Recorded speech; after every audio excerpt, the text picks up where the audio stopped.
Ya,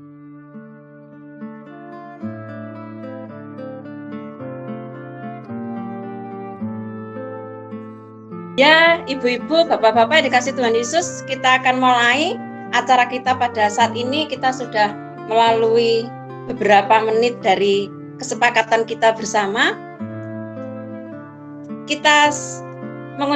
Kami mengucapkan terima kasih untuk semua yang sudah boleh bergabung P2A dari masing-masing jemaat. Kemudian kemungkinan ada Ibu Ketua KPRD, Bu Mary mungkin sudah gabung dengan kami. Kemudian kami juga mengucapkan terima kasih untuk para ketua KPAR yang sudah ikut gabung di sini, yang tidak bisa kami sebutkan satu persatu. Kami mengucap syukur dan terima kasih untuk kehadiran dari PHMD yang diwakili oleh Ibu Catur. Kami juga berterima kasih kepada para koordinator bidang persekutuan yang saat ini juga ikut bergabung di sini, yang tidak dapat kami sebutkan satu persatu, yang saya tahu adalah dari Sukun dan dari Gadang. Terima kasih sekali boleh bergabung dengan kami di sini. Kemudian kemungkinan besar juga dari PHMJ yang ikut bergabung di sini. Terima kasih sekali untuk perhatiannya yang sudah berkenan meluangkan waktunya untuk ikut bergabung di sini. Baik, kita mulai saja acara kita. Kami sampaikan susunan acara pada saat ini adalah yang pertama, kata sambutan, kata buka oleh P2A daerah yang dilanjutkan dengan doa buka. Kemudian yang kedua, sambutan dari PHMD yang akan disampaikan oleh Ibu Catur. Yang ketiga, langsung masuk ke pembekalan, yaitu yang akan disampaikan oleh narasumber kita nanti dari Jemaat Bondowoso, yang pada saat ini beliau juga sudah rawuh, Bapak Tio. Kami memanggilnya Bapak Tio, nama lengkapnya Bapak Ibu semua sudah perso di email yang telah kami kirim. Bapak Tio mungkin bisa melambaikan tangannya di sini, Bapak Tio. Selamat pagi Bapak Ibu semua, selamat hari Minggu, selamat bertemu dan selamat pagi. Selamat bertemu Pak Tio. Ya, itu Pak Tio. Kemudian yang keempat, acaranya penutup. Baik, kita akan mulai acara yang pertama, kata buka oleh P2A daerah yang saat ini akan diwakili oleh Ibu Is dari Wonorejo. Monggo Bu Is. Terima kasih waktu dan kesempatan yang diberikan kepada kami. Selamat siang Bapak Ibu dan Saudara yang dikasih dan yang mengasihi Tuhan Yesus Kristus. Salam damai sejahtera bagi kita semua. Kita ucapkan rasa syukur kita kepada Tuhan Yesus Kristus, Sang Kepala Gereja, yang telah mempertemukan dan menyatukan kita dalam kasih-Nya di acara kegiatan pembekalan tim pendamping P2A Majelis Daerah Malang 1. Di mana pembekalan pada saat ini dilaksanakan secara daring karena adanya pandemi COVID-19 yang melanda bangsa dan negara kita Indonesia ini. Dan kegiatan ini tidak boleh dilaksanakan secara tatap muka, namun yang bisa hanya melalui daring. Itu.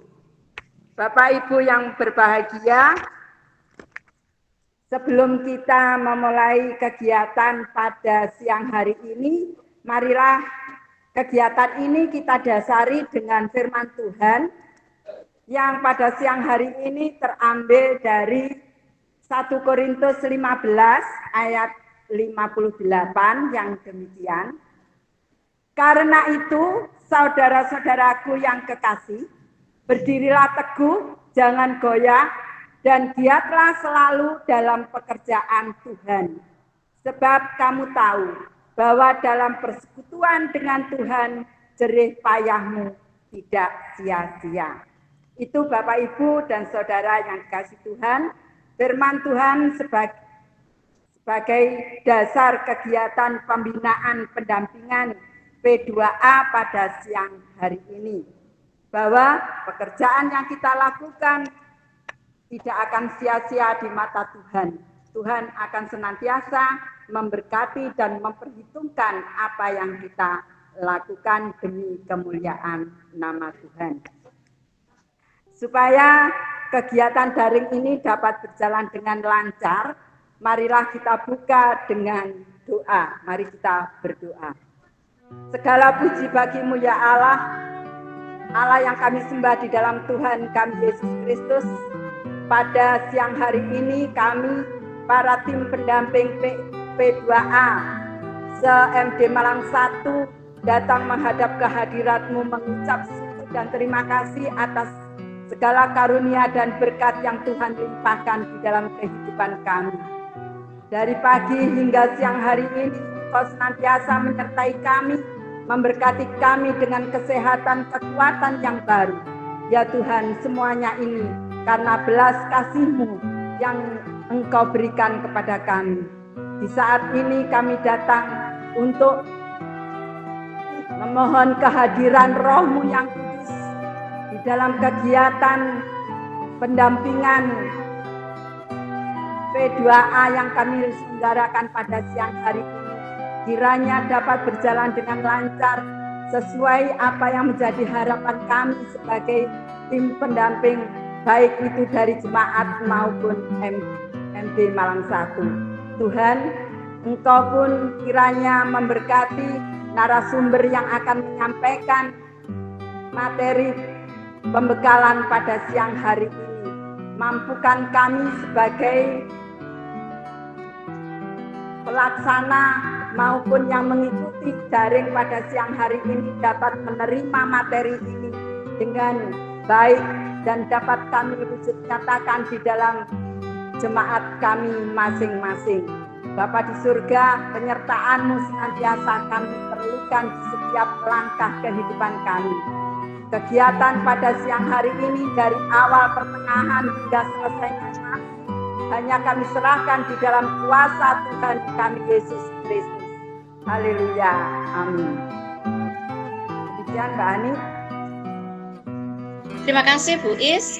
Kita akan menginjak acara yang kedua, yaitu sambutan dari PAMD. Dalam hal ini akan diwakili oleh Ibu Catur. Monggo Ibu Catur. Selamat siang, shalom semuanya.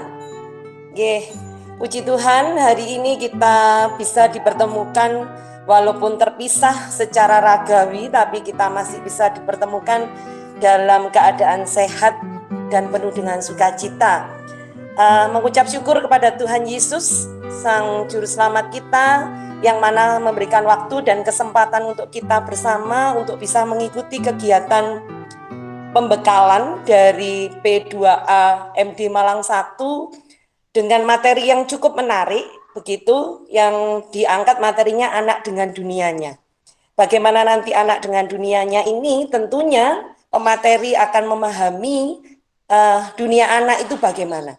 Di tengah pandemi corona ini ada kerinduan di hati kita, terutama para pamong P2A, selingkup Majelis Daerah Malang 1, yang biasanya senantiasa mendampingi adik-adik di jemaat, tapi untuk saat ini, untuk sementara ini kita tidak bisa bertemu secara fisik.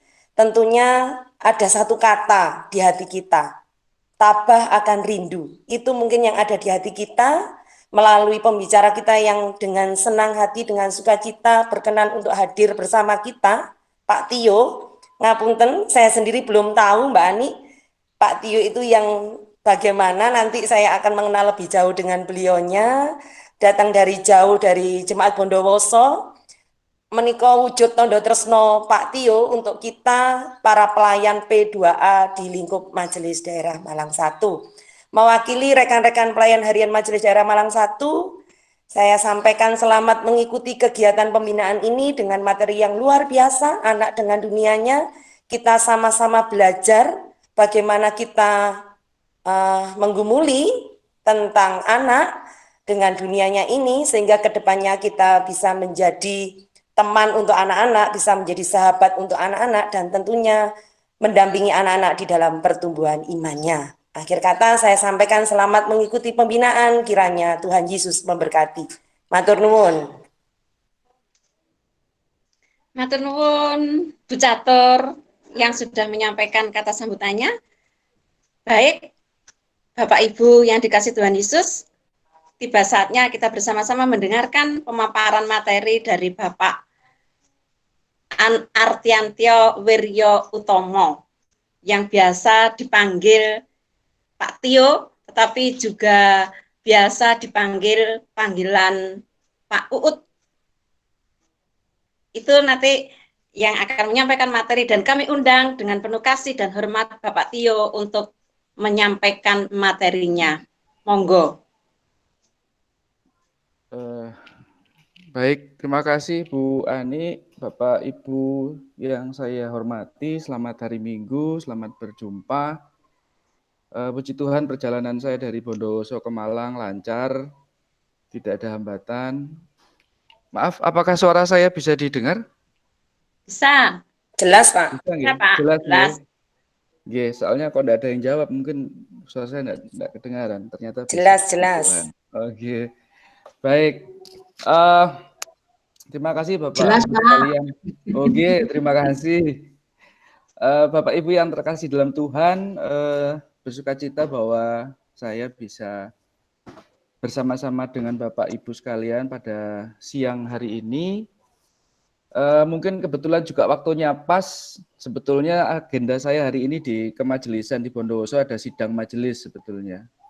Cuman karena sudah terlanjur ada janji dengan Bu Ani tanggal 23 ini untuk memberikan materi, ya saya sudah izin kepada Ibu Pendeta, Bu Kristianti Retnowah Yuni. Jadi Bapak Ibu sekalian, kalau melihat dari surat yang sudah disampaikan kepada saya, ada beberapa hal yang ingin coba kami sharingkan. Tentunya harus dipahami dari awal bahwa yang saya ingin coba sampaikan terkait dengan dunia anak ini tentunya dari sudut pandang kita sebagai Pokja P2A. Karena kami memahami sejak berdirinya Pokja P2A ini tentunya masih banyak sekali yang mungkin perlu kita optimalkan terkait dengan pelayanan kita kepada anak. Itu saya mohon izin untuk menyampaikan presentasi saya. Ini ada yang presentasi ya Pak Sudirman? Siap. Saya mohon izin untuk presentasi. Sebentar.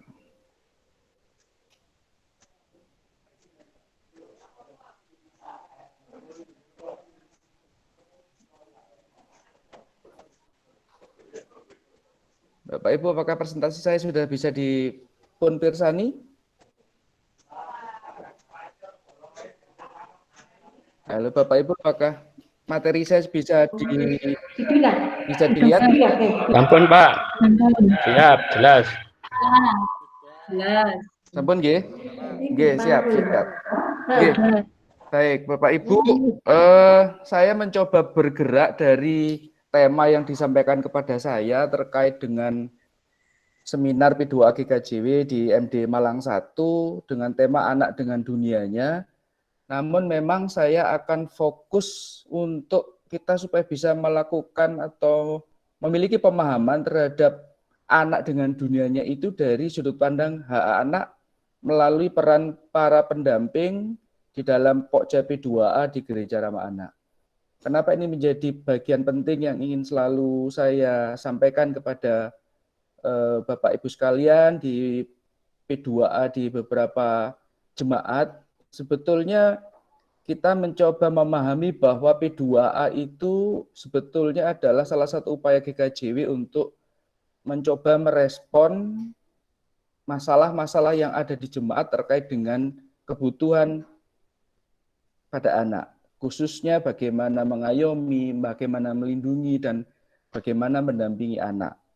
Kalau tadi disampaikan oleh pengurus P2A atau KPAR MD Malang 1 bahwa di dalam kondisi situasi pandemi COVID-19 tentunya peran P2A menjadi bagian yang sangat penting di dalam rangka mampu melakukan pendampingan dan pelindungan kepada anak. Kalau saya boleh merinci dari tujuan seminar atau webinar yang kita lakukan pada siang hari ini, seperti yang tersampaikan dalam surat permohonan narasumber ada 3 hal. Buat tiap jemaat memiliki panduan untuk bagaimana bisa fokus dan menseriusi P2A di jemaat masing-masing dan tentu saja di MD. Yang kedua, para pendamping memiliki keterampilan dalam menangani setiap permasalahan anak di jemaat dan para pendamping bisa luwes melakukan kolaborasi dengan pihak-pihak terkait. Nah, sebelum saya lebih jauh memastikan Bapak Ibu sekalian, perlu menjadi pengetahuan kita bersama bahwa pada profil anak Indonesia tahun 2018, jumlah penduduk di Indonesia itu ada 265 juta, dengan sebagian dari itu sebesar 79,6 adalah anak-anak yang masih berusia 0 sampai 18 tahun. Nah, ini harus kita pahami bersama karena kalau kita melihat definisi anak di Undang-Undang Pelindungan Anak Nomor 35 dengan Toto Pranoto yang ada di GKJW ada perbedaan. Jadi siapa anak itu?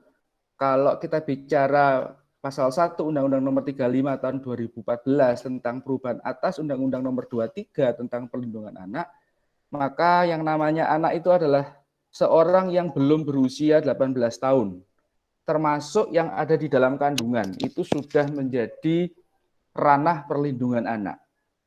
Bagaimana dengan GKJW?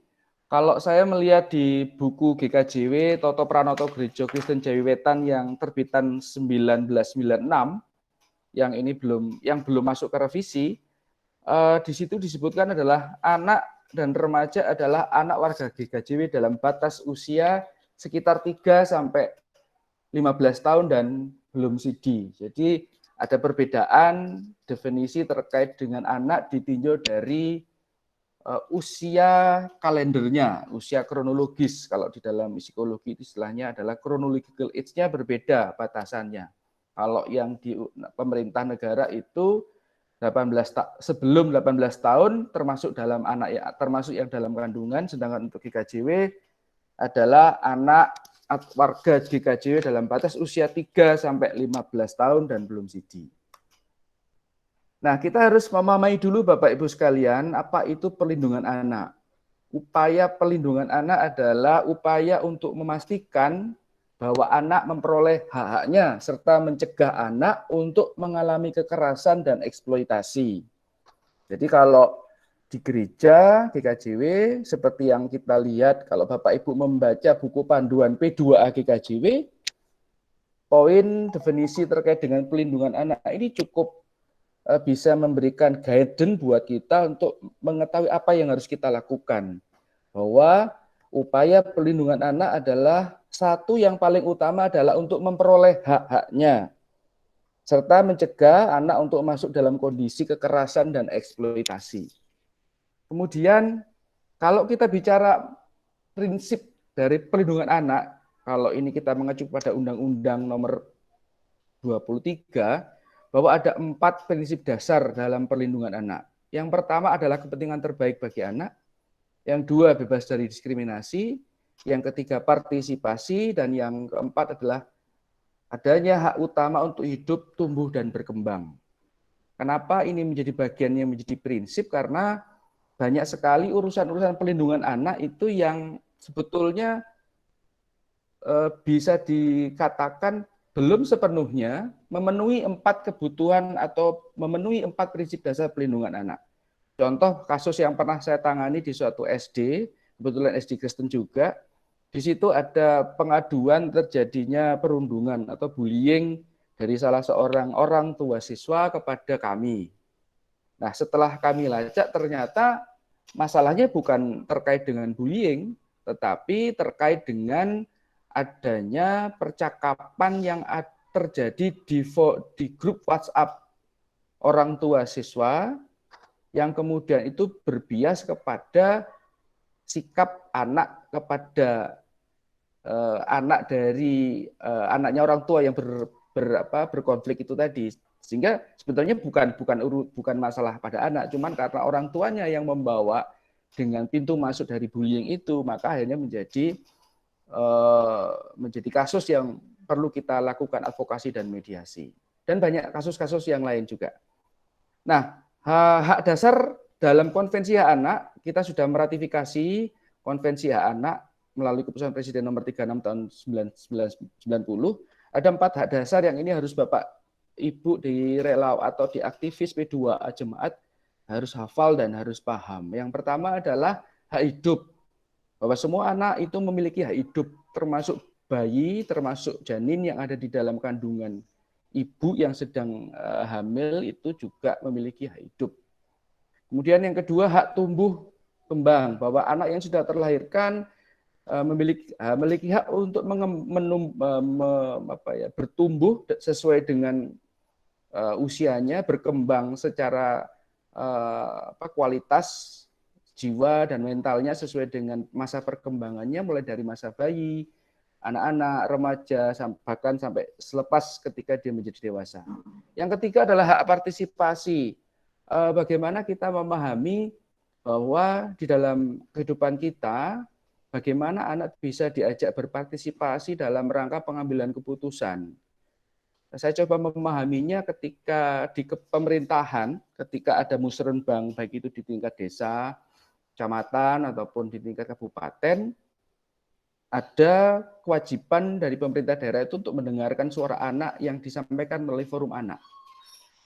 Nah, begitu juga ketika kita bicara di GKJW sebagai organisasi, apakah kita sudah memberikan kesempatan kepada anak-anak jika kita melihat bahwa anak itu juga masuk di dalam kategori warga gereja, maka apakah anak-anak ini sudah diberikan kesempatan untuk secara resmi menyampaikan partisipasinya terkait dengan apa yang menjadi kebutuhan, apa yang menjadi keinginan mereka terhadap pembangunan yang ada di gereja.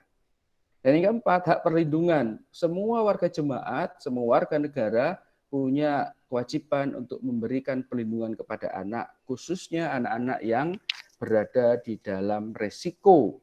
Apakah itu terkait dengan kekerasan, ataukah terkait dengan eksploitasi dan lain sebagainya. Nah, kalau kita bicara hak anak, Bapak Ibu sekalian, di Undang-Undang Pemerintah, di Undang-Undang Nomor 35 itu ada 31 hak anak.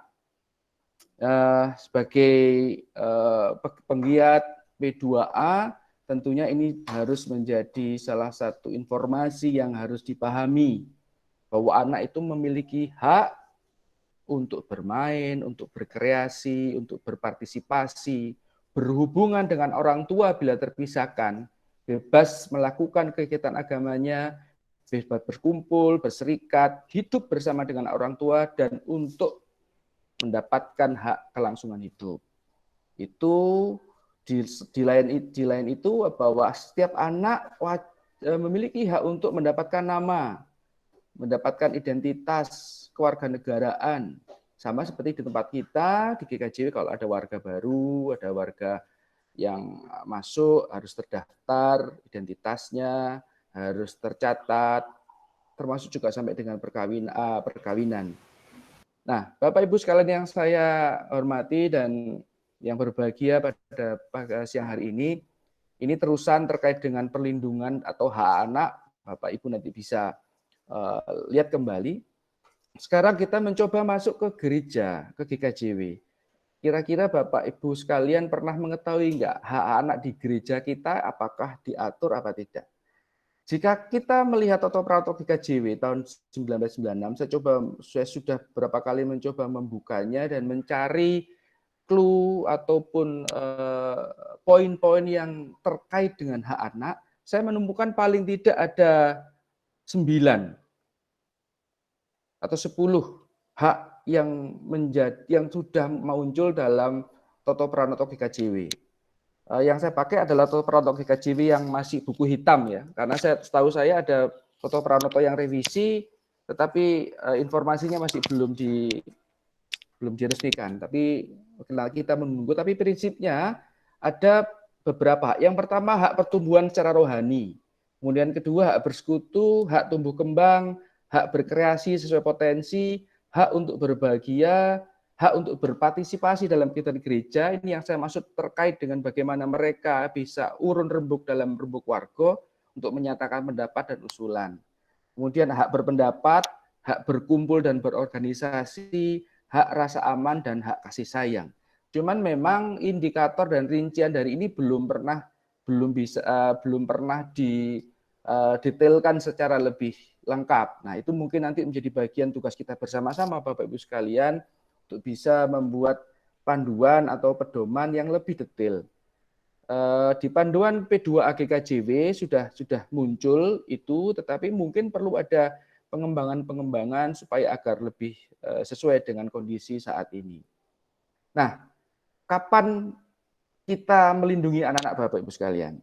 Yang jelas di dalam teorinya, kalau dalam satu hari, satu malam itu ada 24 jam, berarti kita bagi 3. 8 jam anak itu ada di sekolah, maka yang melindungi adalah sekolah yang ramah anak.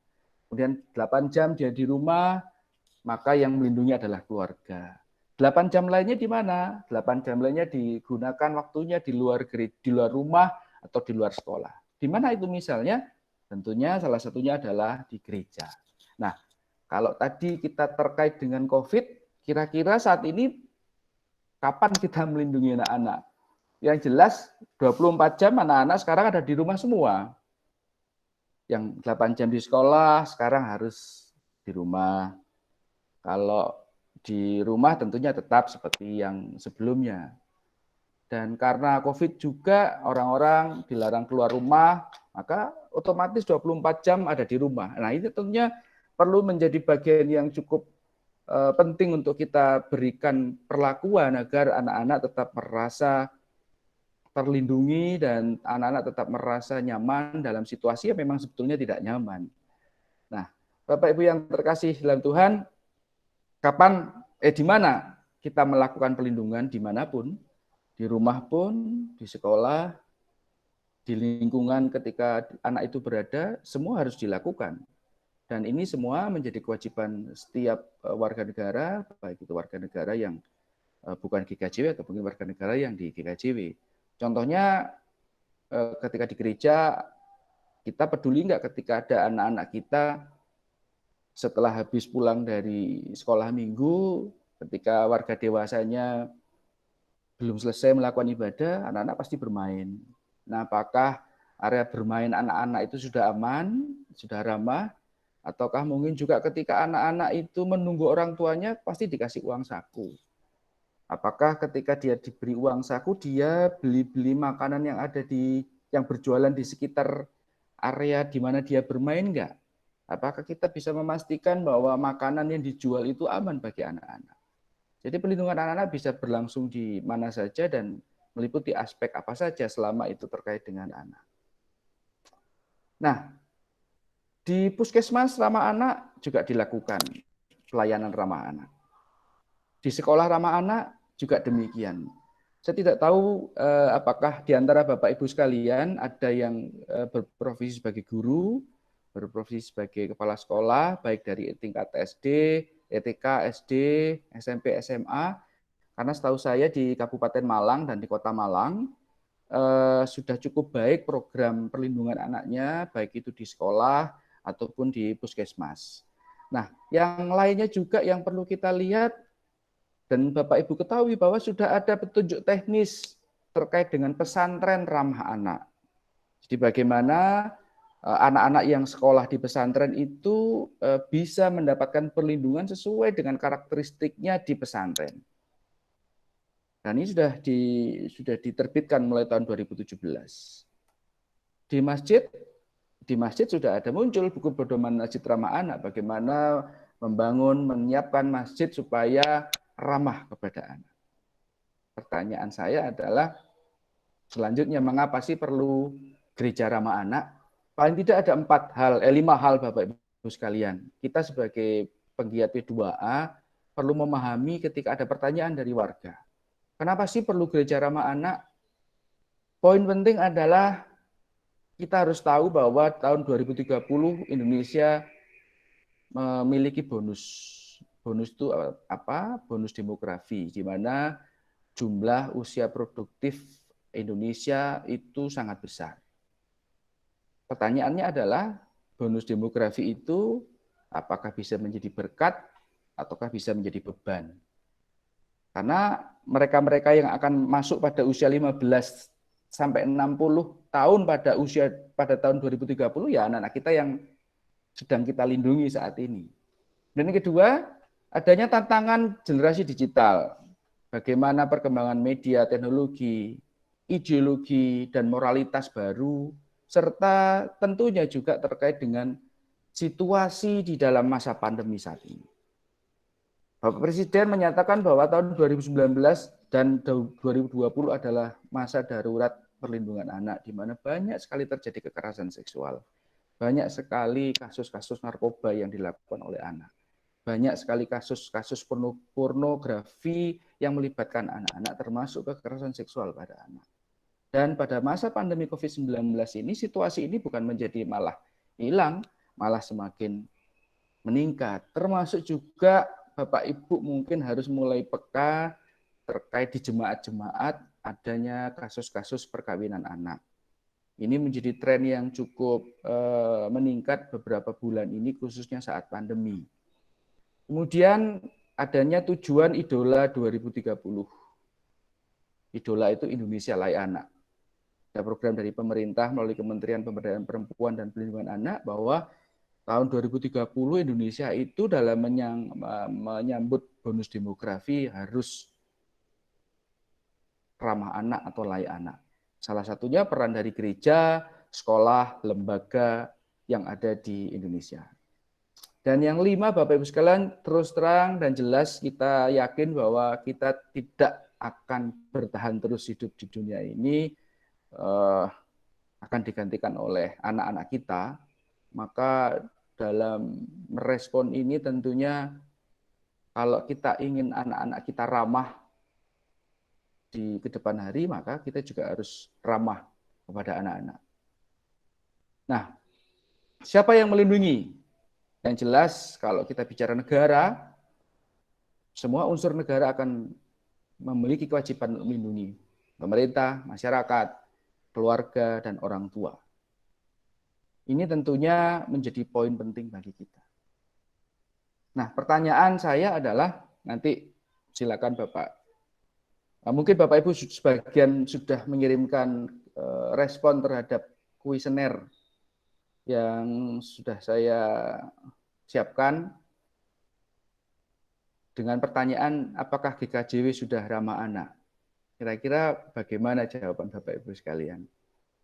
Dari hasil jawaban terhadap persepsi unsur gereja tentang gereja ramah anak di KGJW, ketika saya bertanya apakah gereja kita, GKJW ini sudah dapat disebut gereja ramah anak, yang masuk ada 25 responden. Dengan proporsi yang menjawab iya itu 48%. Yang menjawab belum 52%. Kira-kira mana yang betul ya Bapak Ibu sekalian? Nah, saya akan coba tunjukkan beberapa contoh jawaban, karena ketika ada pertanyaan, oh, kalau menjawab iya sudah, apa alasannya? Kalau belum, apa alasannya? Saya hanya memanggil beberapa, 3 atau 4. Yang menjawab sudah, banyak menyampaikan bahwa GKJW sudah ramah anak, karena satu, setiap hari Minggu telah diadakan ibadah sekolah minggu untuk anak-anak mulai dari balita sampai dengan remaja. Dan adanya katekisasi untuk madya sampai dengan remaja setiap Sabtu, sehingga anak-anak dapat lebih memahami Alkitab. Yang kedua, gereja kami telah berusaha menyusun program kegiatan dengan melibatkan pendapat anak-anak dan memenuhi kebutuhan anak-anak. Yang ketiga juga ada yang menyampaikan, walaupun di masa COVID-19 ini, anak-anak masih bisa beribadah bersama keluarga di rumah masing-masing. Yang keempat, sudah ada ibadah sesuai jenjang, mulai balita, pratama, madya, dan remaja. Ini bagi yang menjawab sudah. Bagi yang belum, ada yang menjawab, merespon begini. Kenapa kok belum? Karena saya rasa tidak cukup hanya ramah. Terlebih dari itu, gereja yang mengasihi anak-anak yang dibutuhkan saat ini dengan kasih. Tentu gereja akan ramah dengan anak-anak, bahkan jauh lebih peduli dengan kehidupan mereka. Saat ini gerejanya berfokus dengan program kegiatan anak, sedangkan gereja bukan sekolah. Gereja tempat anak-anak bisa berbagi banyak hal di mana mereka tidak perlu nilai, tidak perlu hafalan, tidak perlu tugas. Gereja hanya perlu mengenalkan siapa Yesus dalam kehidupan mereka. Yang kedua, terkadang selesai ibadah masih ada orang tua yang merokok. Memang sih di luar gereja, tetapi di sekitar gereja, tetapi anak-anak melihat jelas. Yang ketiga ada yang bilang, belum, karena belum ada ruang khusus anak-anak. Ada lagi yang bilang, hal yang berkaitan dengan kebutuhan anak masih belum mendapatkan prioritas. Itu jawaban-jawabannya Bapak-Ibu sekalian. Nah, siapa yang benar? Siapa yang tidak benar? Yang jelas ketika kita bicara kuesioner itu tidak ada jawaban salah atau tidak ada jawaban benar. Yang penting adalah bahwa kita harus punya pedoman yang berisi terkait dengan indikator bagaimana gereja yang ramah pada anak. Jika tidak ada indikatornya, maka teman-teman P2A juga akan kesulitan untuk memberikan jawaban. Dan saya yakin bukan hanya teman-teman P2A saja, unsur jemaat, mulai pimpinan, sampai jemaat pun juga akan mengalami kesulitan. Iya, kalau begitu apa yang dimaksud dengan gereja ramah anak? Nah, Bapak Ibu sekalian yang terkasih dalam Tuhan, kalau kita bicara kenapa gereja ramah anak itu penting, karena dalam sisi kebijakan negara, sesuai dengan Undang-Undang Nomor 23, bahwa perlindungan anak dapat diselenggarakan melalui peran masyarakat, salah satunya melalui organisasi kemasyarakatan. Dalam hari ini adalah organisasi keagamaan. Kenapa GKJW perlu menjadi gereja ramah anak? Ada 10 poin Bapak Ibu sekalian yang saya coba rangkum dari semua sumber yang ada di GKJW, mulai dari Toto Pranoto, kemudian dari PPJP, dari PPJM, dari buku panduan P2A, bahwasanya GKJW perlu menjadi gereja yang ramah anak. Perlu memastikan bahwa dengan latar belakang 5 tadi terkait dengan adanya bonus demografi, regenerasi, dan sebagainya menjadi penting bagi kita untuk mewujudkan GKJW menjadi gereja yang ramah anak. Kalau begitu, apa sih yang disebut dengan gereja ramah anak? Gereja ramah anak adalah sistem perlindungan anak berbasis gereja yang menjamin dan melindungi anak dan hak-haknya agar dapat hidup, bertumbuh kembang, berpartisipasi dalam iman Kristiani dan mendapatkan perlindungan dari kekerasan dan diskriminasi. Saya ambil definisi ini dari PGI dan Jaringan Peduli Anak Bangsa 2019. Kalau kita mau menerbitkan definisi yang baru sesuai dengan karakteristik GKJW, saya pikir tidak ada masalah. Nah, Bapak Ibu sekalian terkasih dalam Tuhan, ada minimal indikator awal agar gereja itu bisa disebut sebagai gereja ramah anak. Yang pertama, adanya kebijakan perlindungan anak di gereja yang berasal dari sinode. Kalau kita mungkin dari Majelis Agung, perlu ada kebijakan sentral terkait dengan kebijakan perlindungan anak. Kemudian kedua, ada data anak di jemaat yang terpilah berdasarkan jenis kelamin, usia, dan status anak. Adanya anggaran yang memadai untuk bidang anak, minimal 20%. Anggaran ini tidak hanya di KPAR saja Bapak Ibu sekalian, tidak hanya di P2A saja 20%, tapi di semua proyek di dalam PKT itu ada 20% yang berperspektif kepada pemenuhan hak anak. Apa saja itu hak anak terkait dengan pemenuhan gereja ramah anak nanti akan dijelaskan di slide berikutnya. Adanya kelompok atau forum anak di gereja yang dilibatkan dalam pengambilan keputusan, dalam pembangunan, dalam rencana-rencana, ada forum anak yang dilibatkan untuk menyampaikan tujuan, menyampaikan pendapat atau aspirasinya. Adanya program pengasuhan anak yang holistik di gereja. Saya pikir indikator yang kelima ini sangat bisa dipenuhi karena saya yakin di KPAR ini sudah berjalan dengan baik. Adanya sistem perlindungan anak berbasis gereja dengan adanya sumber daya dalam gereja yang mempunyai kapasitas untuk mendampingi anak. Ini teman-teman di P2A yang memang nanti akan fokus di perlindungan khusus. Karena ketika kita bicara perlindungan anak, Bapak Ibu sekalian, ada 3 hal yang harus diperhatikan. P2A tidak hanya fokus hanya bicara menangani anak dalam kekerasan. Tidak hanya bicara mendampingi anak yang sedang bermasalah.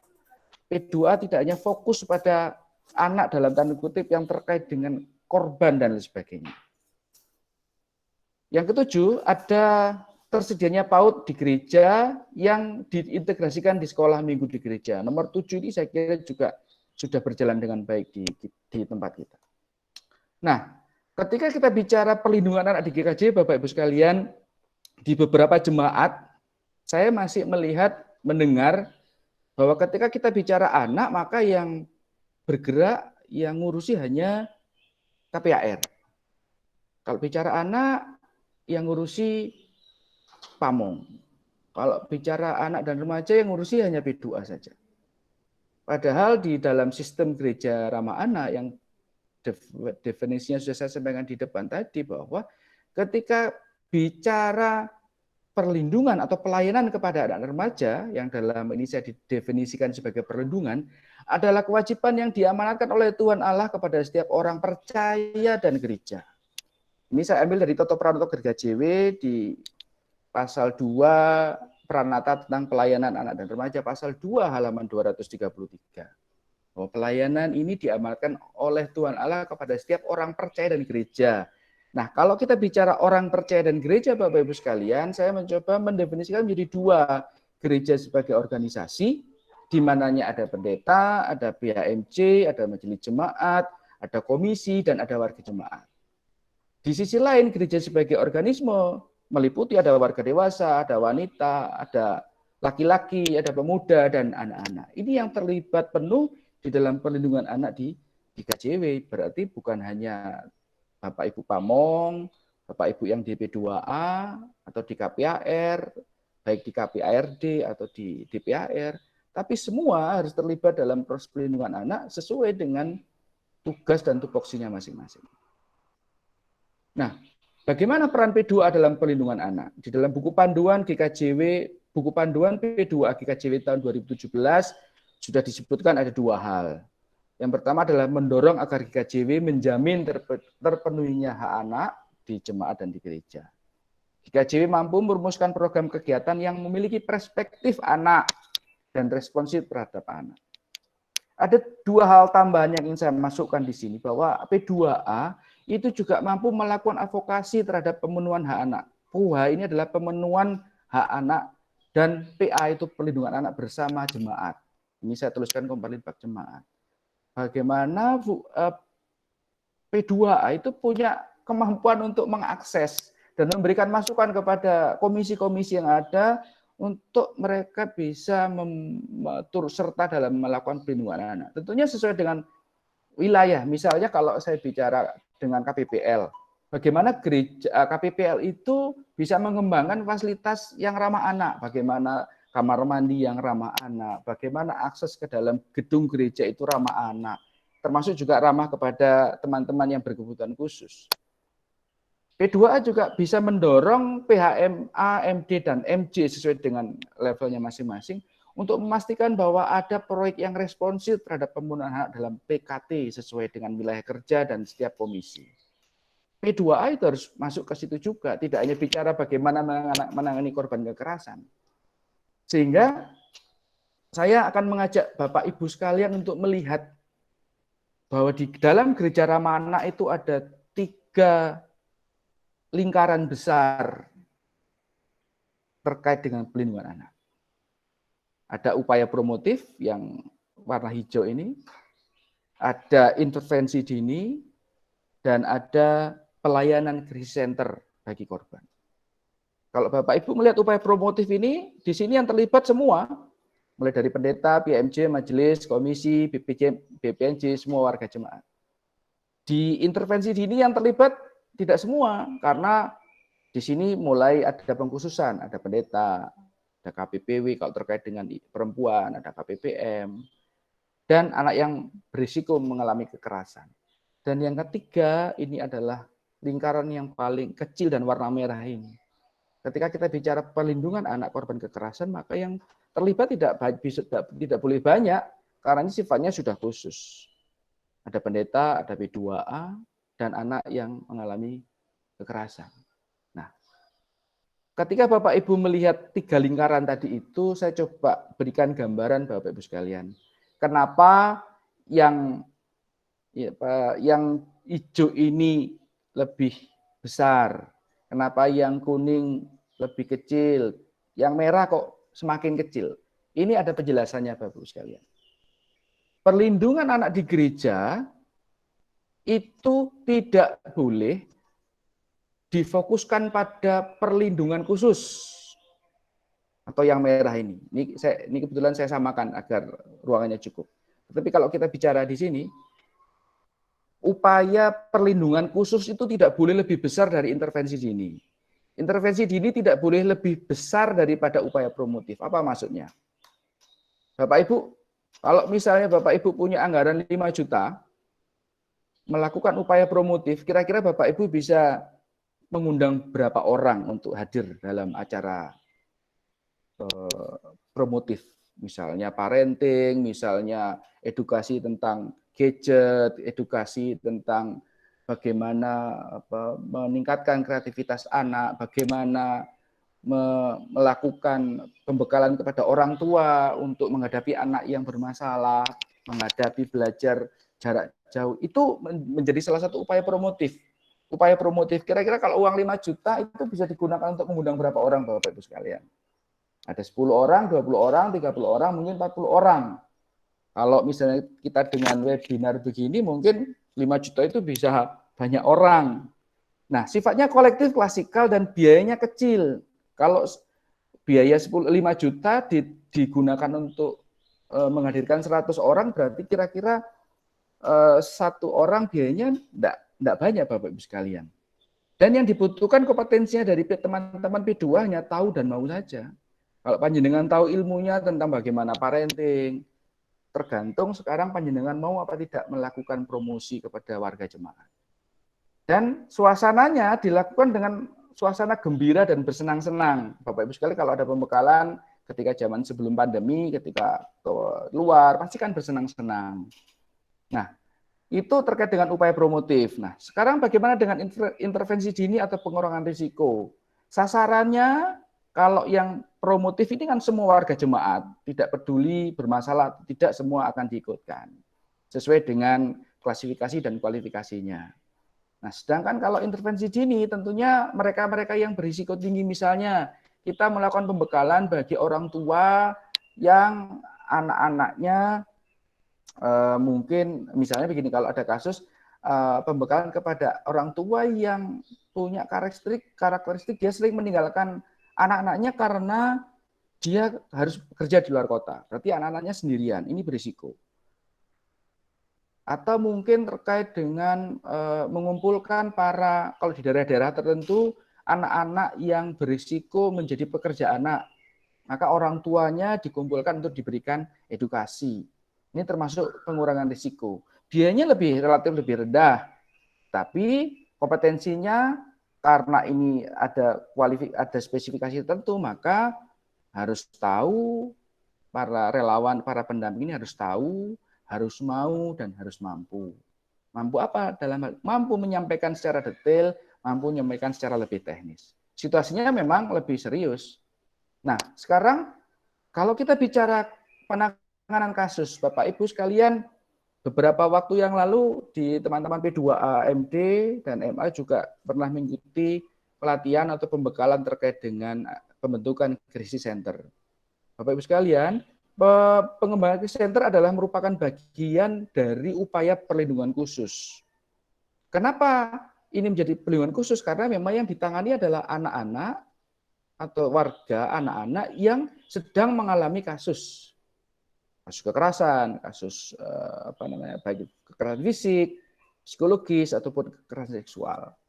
Dan ini sifatnya individual, Bapak Ibu sekalian. Tidak bisa dilakukan secara bersama-sama, nggak bisa. Individual, private, dan harus melibatkan rujukan, entah itu ke kepolisian, ke rumah sakit untuk visum, ke lembaga-lembaga yang lain untuk mendapatkan pendampingan. Nah, ini yang saya sebutkan bahwa lingkaran ini, yang merah ini tidak boleh lebih besar. Karena kalau ini lebih besar, Bapak Ibu sekalian, maka anggaran gereja akan banyak terserap hanya untuk penanganan kasus. Tidak bicara upaya promotif. Sehingga ini menjadi biaya tinggi. Kompetensinya seperti apa? Pendampingnya harus tahu, harus mau, terlatih dan ahli, dan tidak boleh ditangani sendiri. Karena teman-teman di P2A itu lebih banyak, kalau menurut saya, selama dia belum memiliki kualifikasi dan kompetensi untuk melakukan pendampingan sesuai dengan ketentuan, maka tentunya akan berisiko. Oleh karena itu salah satu poin penting dari pendamping P2A, relawan yang P2A itu harus punya kemampuan minimal adalah punya kompetensi untuk melakukan bantuan psikologis awal atau dikenal dengan psychological first aid. Nah, psikologis first aid ini tidak harus dilakukan oleh mereka-mereka yang psikolog atau memiliki ilmu psikologi, tetapi awam pun bisa, tetapi harus dibekali. Nah, saya saran memang bagi Bapak Ibu di P2A punya kompetensi untuk PFA. Dan saya pikir banyak yang bisa dilakukan ketika Bapak Ibu sudah memahami bagaimana psychological first aid atau bantuan psikologis dasar itu. Nah, kalau kita melakukan pelindungan anak ada perlunya kita membangun jejaring. Bapak Ibu di P2A, di Malang ataupun dimanapun, jangan lupa ketika kita bicara pelindungan anak nggak bisa sendiri. Ketika kita bicara upaya promotif, maka kita harus bisa terlibat dengan melibatkan instansi pemerintah, swasta, ada pusat pelayanan keluarga, pendidikan keluarga, ada lembaga agama, unsur private dan media massa. Begitu juga untuk intervensi dini, apalagi kalau krisis center.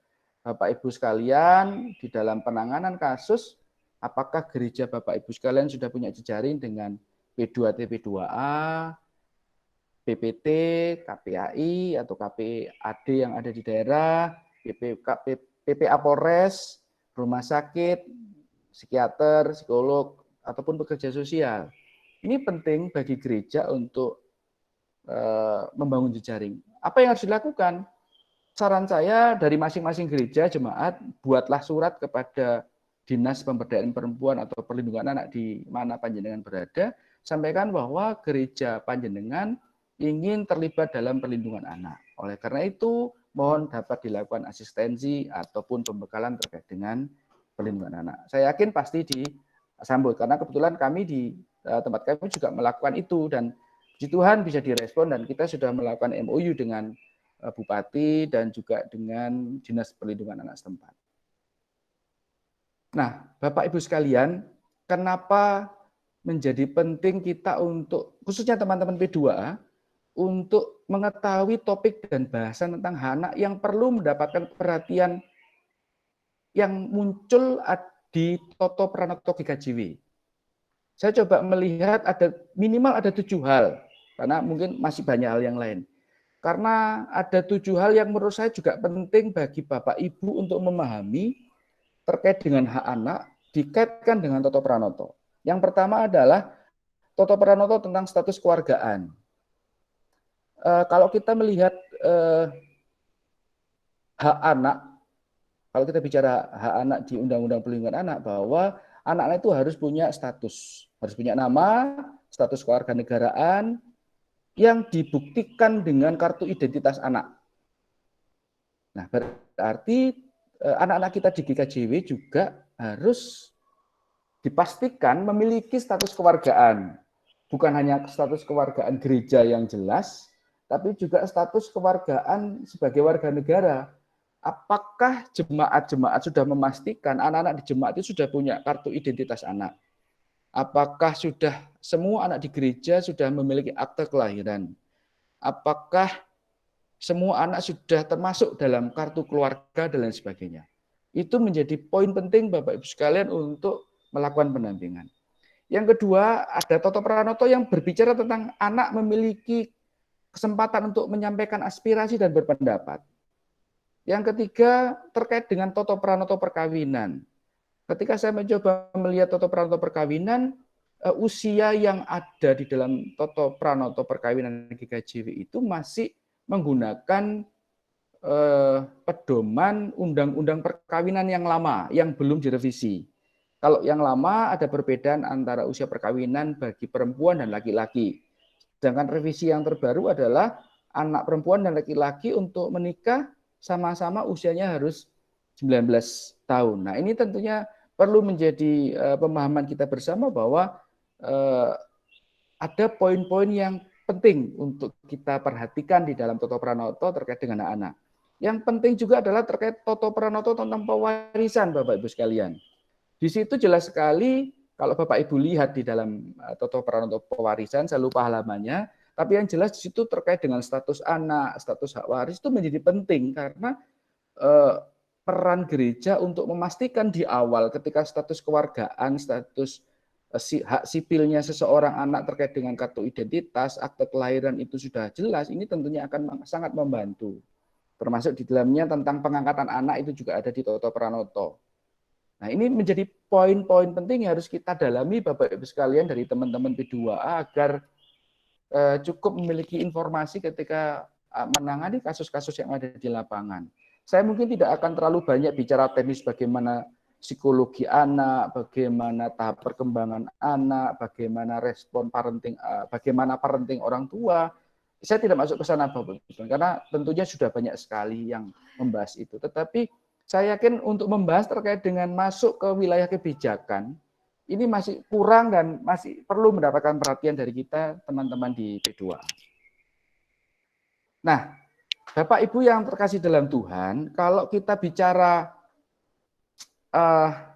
indikator seperti yang sudah saya sampaikan melalui kuesioner kemarin, ketika di awal Bapak Ibu diminta menjawab apakah gereja GKJW ini sudah ramah anak, maka jawabannya kan hampir separuh. Ada yang 48% mengatakan iya, ada yang selebihnya mengatakan belum.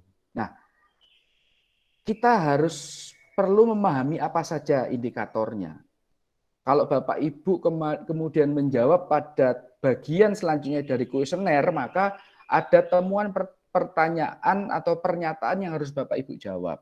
Contohnya misalnya, unsur gereja memiliki ada kebijakan terkait dengan hak anak apakah tersedia di gereja.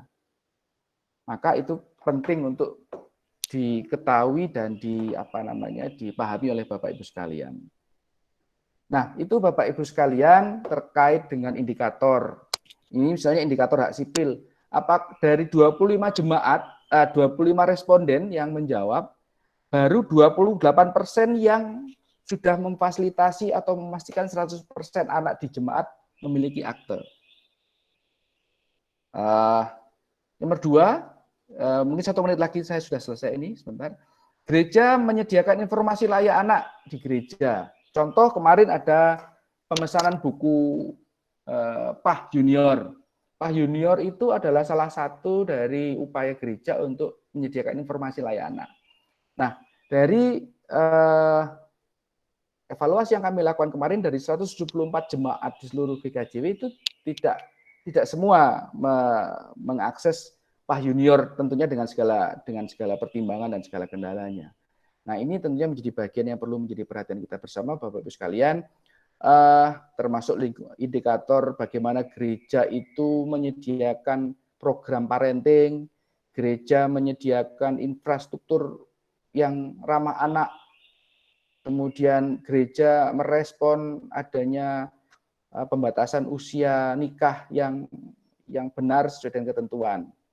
Kemudian apakah gereja juga memastikan 100% anak di gereja sudah mendapatkan imunisasi? Apakah gereja menyediakan ruang laktasi? Apakah gereja juga menyediakan program pemberian makanan tambahan dan lain sebagainya? Ini tentunya menjadi poin yang penting bagi kita bersama untuk kita memahami bagaimana indikator gereja ramah anak di tempat kita masing-masing. Nah, ini saya ada contoh Bapak Ibu sekalian, gereja yang ramah anak itu salah satunya adalah dari komponen proyek nomor proyek di PKT itu memasukkan diidentifikasi semua program yang terkait dengan anak. Tidak hanya dilakukan oleh KPAR atau P2A, tapi mungkin juga dari KPT, dari KPPW, dan lain sebagainya. Nah, Bapak Ibu sekalian yang saya hormati, kenapa kita perlu gereja ramah anak? Salah satunya adalah juga mendukung upaya pemerintah dalam mencapai Indonesia layak anak. Karena peran serta kita sebagai gereja, sebagai ladang kesaksian juga menjadi penting, agar kita juga bisa menjalin jejaring. Nah, ini bagaimana tindak lanjutnya, Bapak Ibu sekalian bisa mau sendiri, bagaimana setelah ini majelis jemaat harus bagaimana, Yang pertama membentuk gugus tugas gereja ramah anak, melakukan advokasi, MOU, kerjasama dengan kabupaten, memastikan ada kebijakan dan program dalam PKT Majelis Jemaat yang responsif terhadap anak, dan memastikan penyusunan anggaran dalam PKT Majelis Jemaat, menyediakan anggaran untuk program P2A melalui GRA. Bagaimana Majelis Daerah bertindak, ini menjadi bagian penting, termasuk sampai dengan Majelis Agung harus menyusun kebijakan dan pedoman gereja ramah anak beserta indikatornya. Ya, Bapak Ibu sekalian, itu saja sementara dari saya yang bisa saya sampaikan. Mohon maaf jika ada yang kurang berkenan, kalau ada hal yang mungkin perlu didiskusikan, ada hal yang belum jelas, saya sangat senang hati bisa merespon. Mudah-mudahan ini bisa menjadi bagian bersama bagi kita untuk membangun upaya perlindungan anak di GKJW. Waktu dan tempat saya kembalikan Bu Ani, matur sembah nuwun. Terima kasih Pak Tio yang telah memaparkan materi pembinaan pada siang hari ini. Kiranya materi ini dapat kami resap dengan baik oleh tim pendamping P2A jemaat-jemaat dan dapat ditindaklanjuti oleh gereja kita GKJW khususnya itu, dan kami ucapkan terima kasih sekali kepada Pak Tio. Pak Tio, untuk konsep minimal indikator awal gereja ramah anak, itu kan dikatakan di situ paling tidak gereja mempunyai anggaran 20% dari PKT gereja. Nah, kalau apa itu menurut pandangan saya 20% dari PKT itu terlampau banyak. Mengapa? Karena gereja itu tidak hanya terdiri dari komisi anak, terdiri dari banyak, dan juga kemampuan gereja masing-masing itu berbeda. Anggap aja kalau misalnya 3 PKT jemaat 350 juta. Kalau 20%-nya itu sekitar 70 juta. Dan saya yakin dari tiap jemaat kita semua, PKT untuk anggaran anak itu tidak ada yang mencapai 20%. Nah, itu bagaimana cara kita untuk bisa mengatasi masalah itu. Terima kasih. Ini langsung direspon atau dikumpulkan dulu, Bu? Dikumpulkan aja Pak dulu. Halo? Siap. Ya, pertanyaan yang kedua, tolong nanti kalau bertanya singkat, padat, jelas gitu ya. Matur nuwun Mas Govandi. Sekarang yang kedua. Dan Bu, saya juga tadi sempat menyampaikan ke Bu Ani, saya ada door prize Bapak Ibu sekalian, ada buku nanti saya akan kirimkan kepada panjenengan terkait dengan buku panduan gereja ramah anak. Saya ada siapkan 3, nanti kalau misalnya yang bertanya 3 ya 3 itu yang dapat. Tapi kalau lebih dari 3 ya nanti saya undilah nanti siapa yang dapat. Nanti saya akan kirim langsung ke alapannya panjenengan semua. Matur sembah nuwun. Iya Pak, matur nuwun Pak. Monggo yang lain selain Mas Govandi dari Gadang. Ini termen yang lain kalau mungkin punya pertanyaan sudah ada, tidak sempat secara Bukan Mas Govandi, Bu. Halo? Mas Setio, Mbak Ani, Mas Setio namanya. Mas Setio, bukan Mas Govandi, maaf. Mas Setio Manten Anyar. Ya. Maaf, monggo yang lain.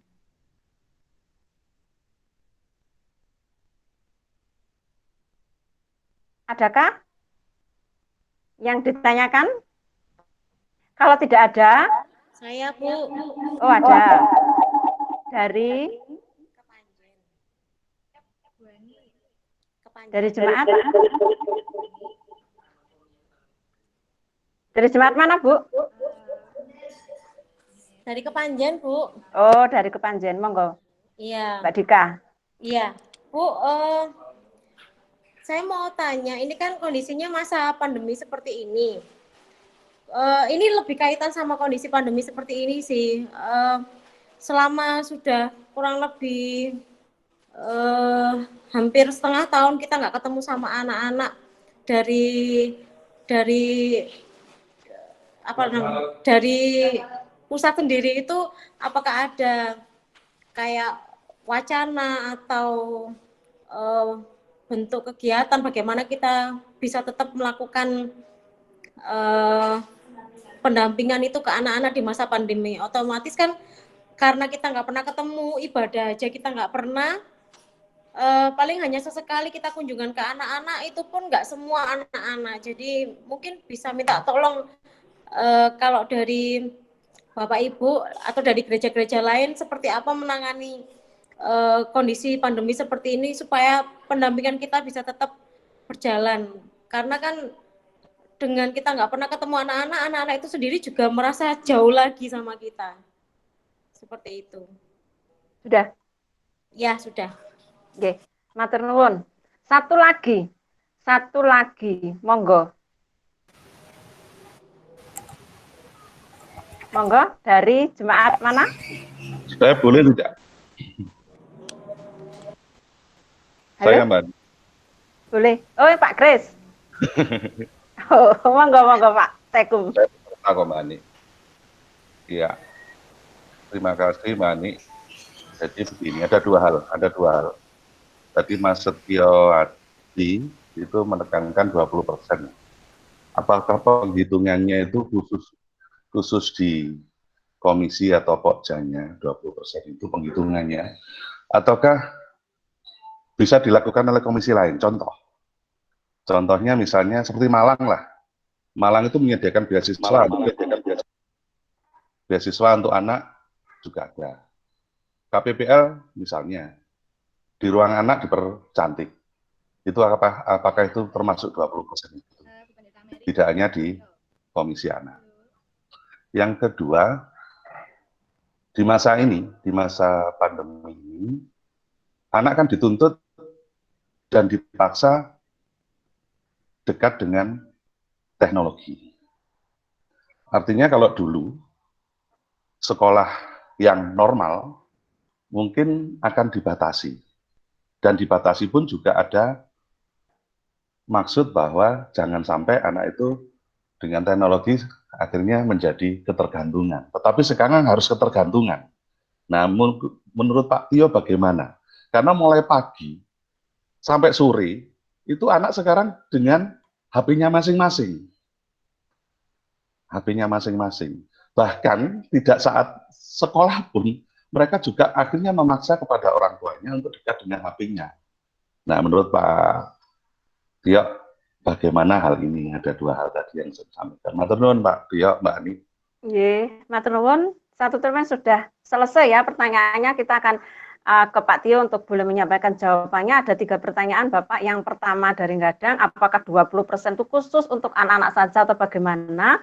Kemudian yang kedua, di masa pandemi ini, pertanyaan dari Panjen, bagaimana wujud kita dalam mendampingi mereka, anak-anak? Kemudian yang ketiga, ini dari Bapak Sekretaris Daerah Malang 1, menanyakan sama dengan yang pertama, pertanyaan dari Gadang, yaitu 20% itu apa untuk anak, apa untuk juga yang lainnya yang mendukung di pelayanan anak. Kemudian pertanyaan yang kedua, bagaimana kita melihat mereka itu sekarang saat ini anak-anak sedang ketergantungan dengan ponsel, karena memang itu tuntutan yang harus mereka lakukan sehubungan dengan masa pandemi seperti ini. Mungkin seperti itu Pak, singkat pertanyaannya. Monggo.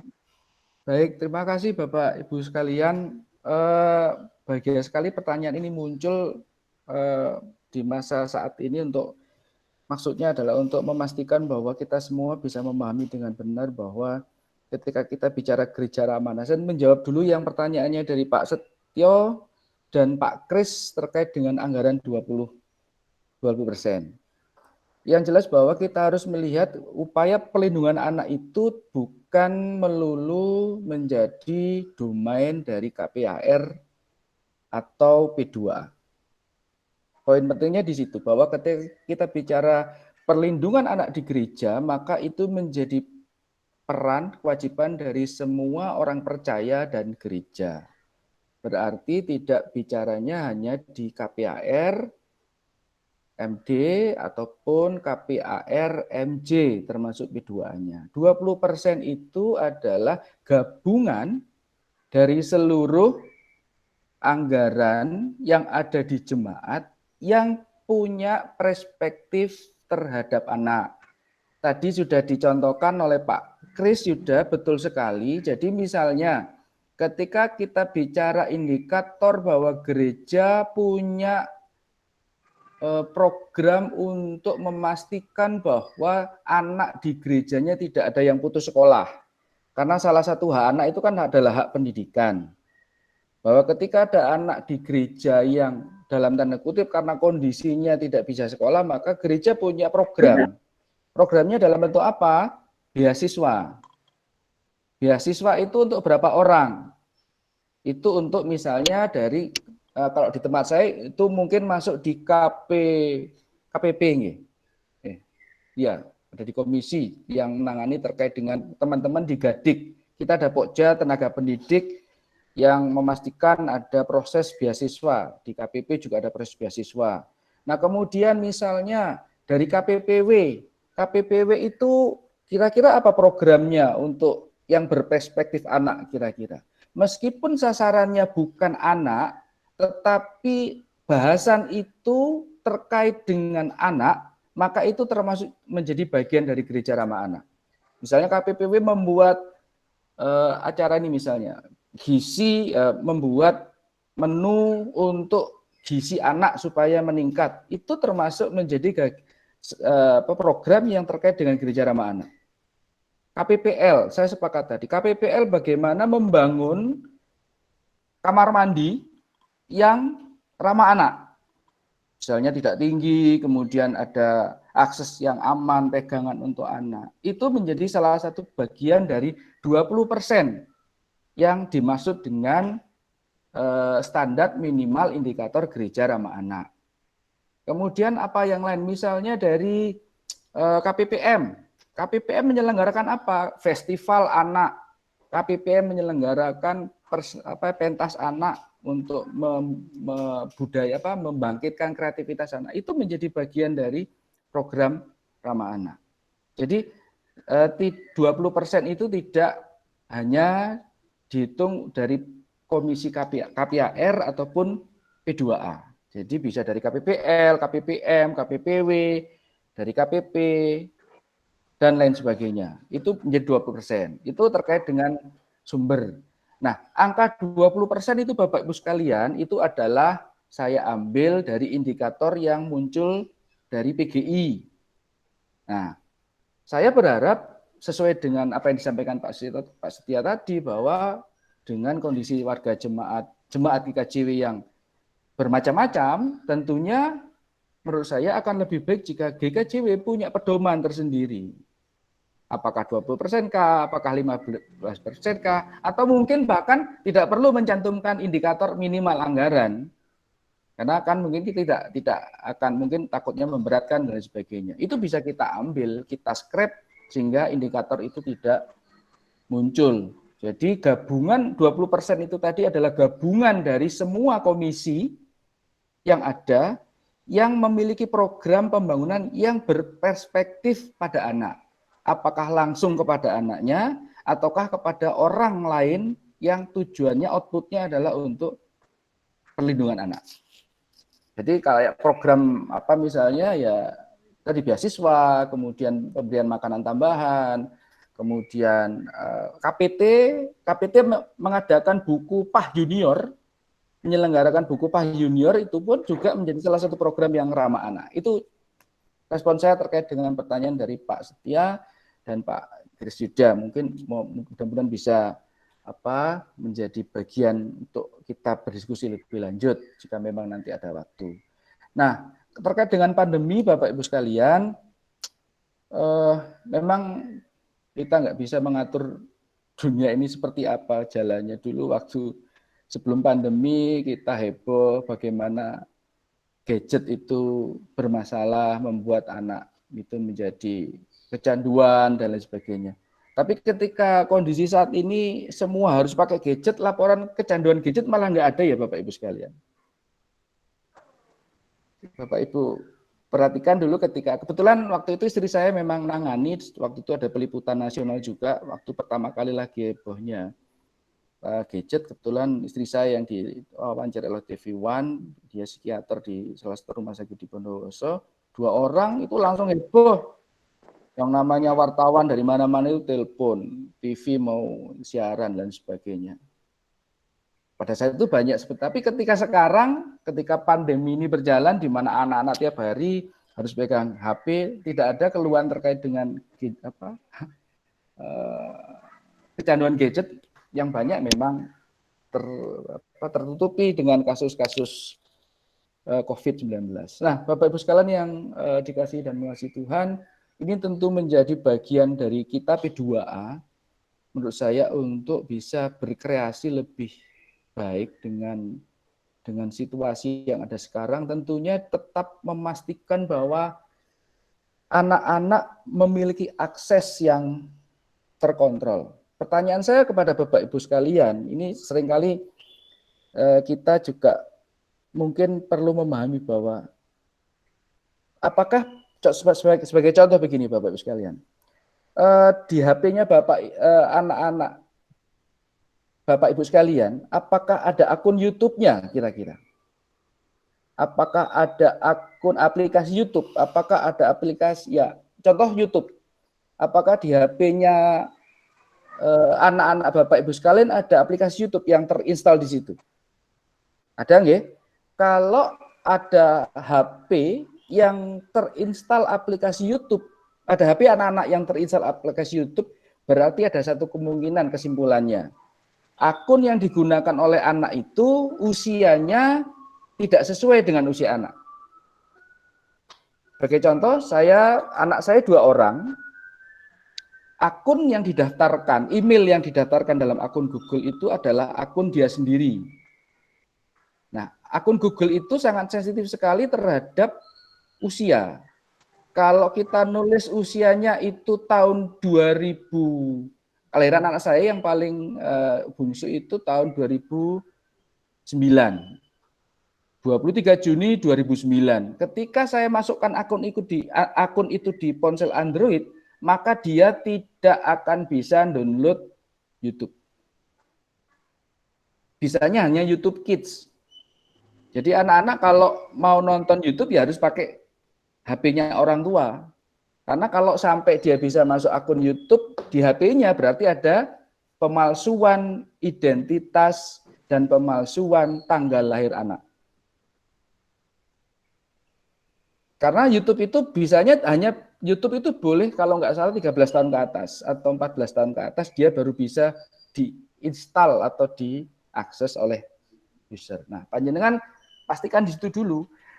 Yang penting menurut saya adalah sekarang bukan alatnya, tetapi bagaimana kita ini orang tua jangan sampai kalah pinter dengan anaknya.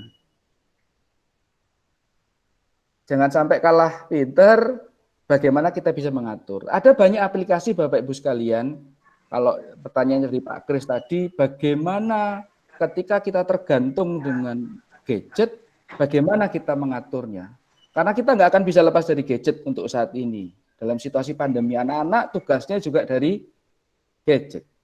Dapat tugas dari gurunya juga dari gadget.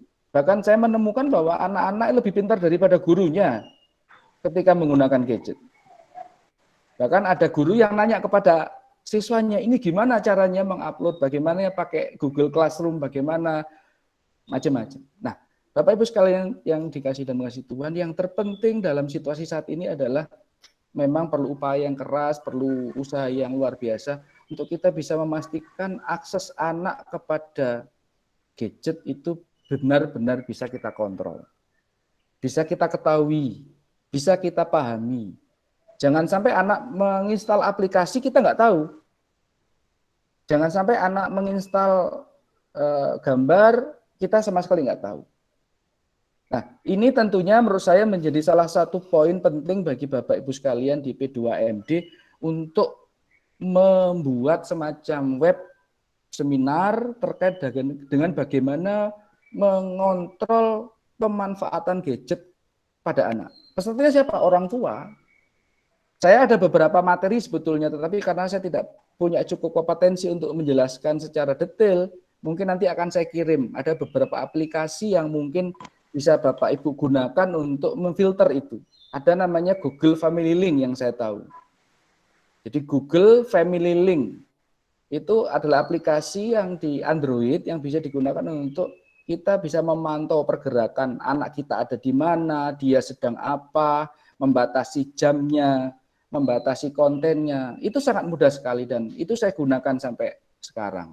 Ya awal-awal memang pasti masih protes lah anak-anak saya, tapi ya keberanian kita untuk bisa memastikan memberikan pengertian. Nah tentunya ini menjadi poin penting karena situasinya nggak bisa kita, apa ya Bapak Ibu sekalian, nggak bisa kita ubah dengan mudah. Karena terus terang mengumpulkan anak-anak, seperti yang disampaikan dari GKJ Kepanjen itu adalah kondisi situasi yang memang harus kita hadapi bersama. Tapi ada beberapa contoh di beberapa jemaat, saya nggak tahu itu di mana, di grup kami di KPR itu ada aktivitas dari jemaat yang mengadakan pertemuan untuk akses WiFi bersama. Yang disponsori oleh P2A-nya atau KPAR-nya bersama-sama di suatu tempat, di gereja tentunya untuk mengakses. Nah, kegiatan-kegiatan seperti itu pada prinsipnya bagus untuk memberikan akses kepada adik-adik untuk belajar daring dan sebagainya. Tapi tentunya mohon dipastikan protokol kesehatannya bisa dipastikan benar-benar terjaga. Karena dari Persatuan Dokter Anak Indonesia menyatakan bahwa angka penularan COVID untuk anak-anak semakin tinggi. Jangan sampai ini kita terjadi di lingkungan gereja kita. Jadi konsekuensinya memang sapaan kita kepada anak-anak menjadi berkurang dan sangat berkurang. Anak-anak nggak pernah keluar rumah, anak-anak nggak pernah ke gereja. Mungkin di tempat Bapak Ibu juga sama ya. Di tempat kami yang boleh beribadah di gereja usianya 13 tahun ke atas sampai dengan usia 60 tahun atau 65 tahun.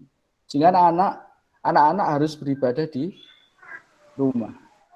Nah ini tentu salah satu upaya yang perlu menjadi diskusi bersama. Masing-masing jemaat berbeda karakteristiknya, mungkin bisa dibahas bersama. Tentunya bukan oleh KPAR saja, tapi juga oleh Komperlitbang, oleh KPT untuk bersama-sama. Karena ini bukan kerjaannya KPAR atau P2A saja. Mungkin itu gambaran jawaban saya, respon saya terhadap 3 penanya tadi terkait dengan anggaran. Kalau bisa ya GKJW segera membuatlah pedoman gereja ramah anak versi GKJW supaya kita semua punya panduan agar kita bisa paham indikatornya apa, jejaringnya seperti apa. Beberapa waktu yang lalu saya sudah kontak dengan Kepala Dinas DP3A Provinsi Jawa Timur. Sudah saya sampaikan ya kembali tetap harus kita yang beliau merespon dengan sangat baik, tinggal menunggu kita harus mengadvokasi untuk bisa segera menjalin jejaring dengan DP3 Provinsi. Untuk Malang, Bapak Ibu sekalian, saya sudah kontak teman-teman di Kabupaten Malang ataupun kota, mereka merespon baik jika dari gereja ada yang mau bergabung untuk bersama-sama melakukan upaya perlindungan anak di Malang kota ataupun di Kabupaten Malang. Mungkin itu dulu sementara Bu dari saya, Bu Ani. Nggih. Matur nuwun Bapak. Semoga Bapak dan Ibu yang bertanya tidak puas dengan jawaban ini. Oh, tidak puas. Sehingga ya Pak, sehingga masih harus belajar dan belajar tidak berhenti di sini. Kalau sudah puas kan masih berhenti Pak. Kalau belum puas akan belajar lagi, begitu Pak ya. Sehingga nggak berhenti di sini. Baik, terima kasih sekali. Kita buka termin kedua, tetapi waktu sudah sangat mendesak. Kami akan menyapa dulu kepada Bapak Pendeta Sinung Mawanto, Ketua BHMD Malang 1 yang bergabung pada siang hari ini. Terima kasih Bapak sudah meluangkan waktu untuk bergabung dengan kami. Selamat datang, selamat mengikuti sampai selesai Pak ya, jangan ditinggal kami. Terima kasih juga untuk anggota BHMD yang lainnya. Ada Pak Kris, ada Pak Dirman, Mbak Catur yang sudah sejak awal, kemudian ada juga anggota Badan Pembantu Pak Puji Siswo yang juga ada di sini. Terima kasih sekali untuk segala perhatian kepada kami pada saat ini. Kami berharap mengikuti sampai selesai. Baik, kita kembali, kami buka lagi termin yang kedua. Mungkin hanya 2 pertanyaan ya, mengingat waktu yang sudah semakin dekat dengan pukul 12:30 dan akan habis. Kami buka 2 pertanyaan, tolong disampaikan secara singkat dan padat. Monggo yang mau bertanya.